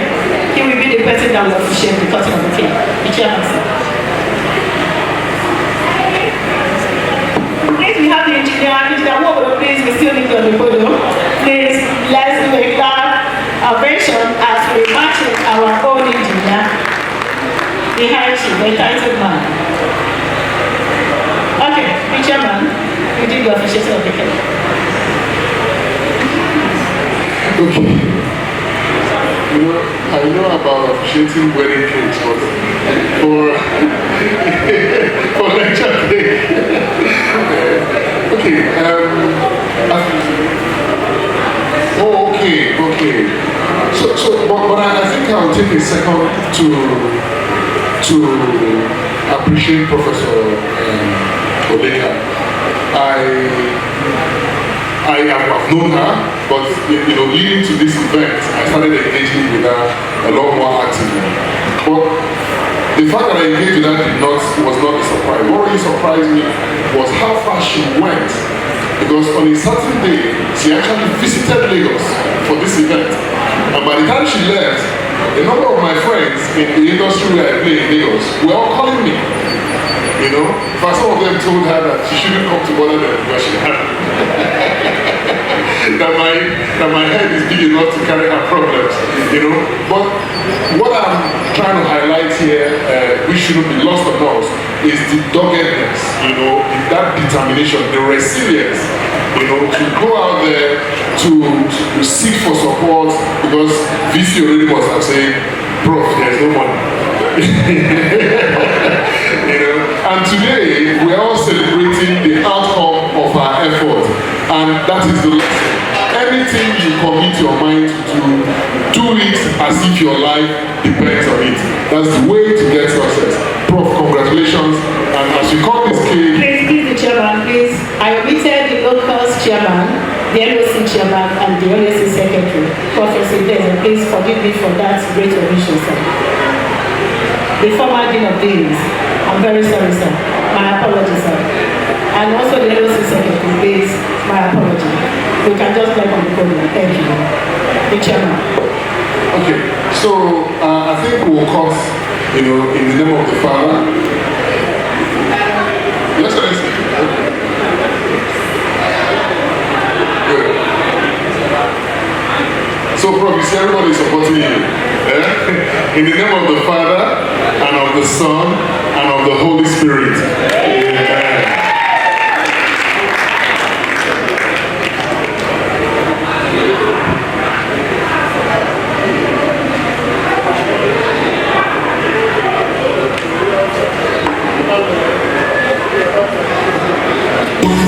For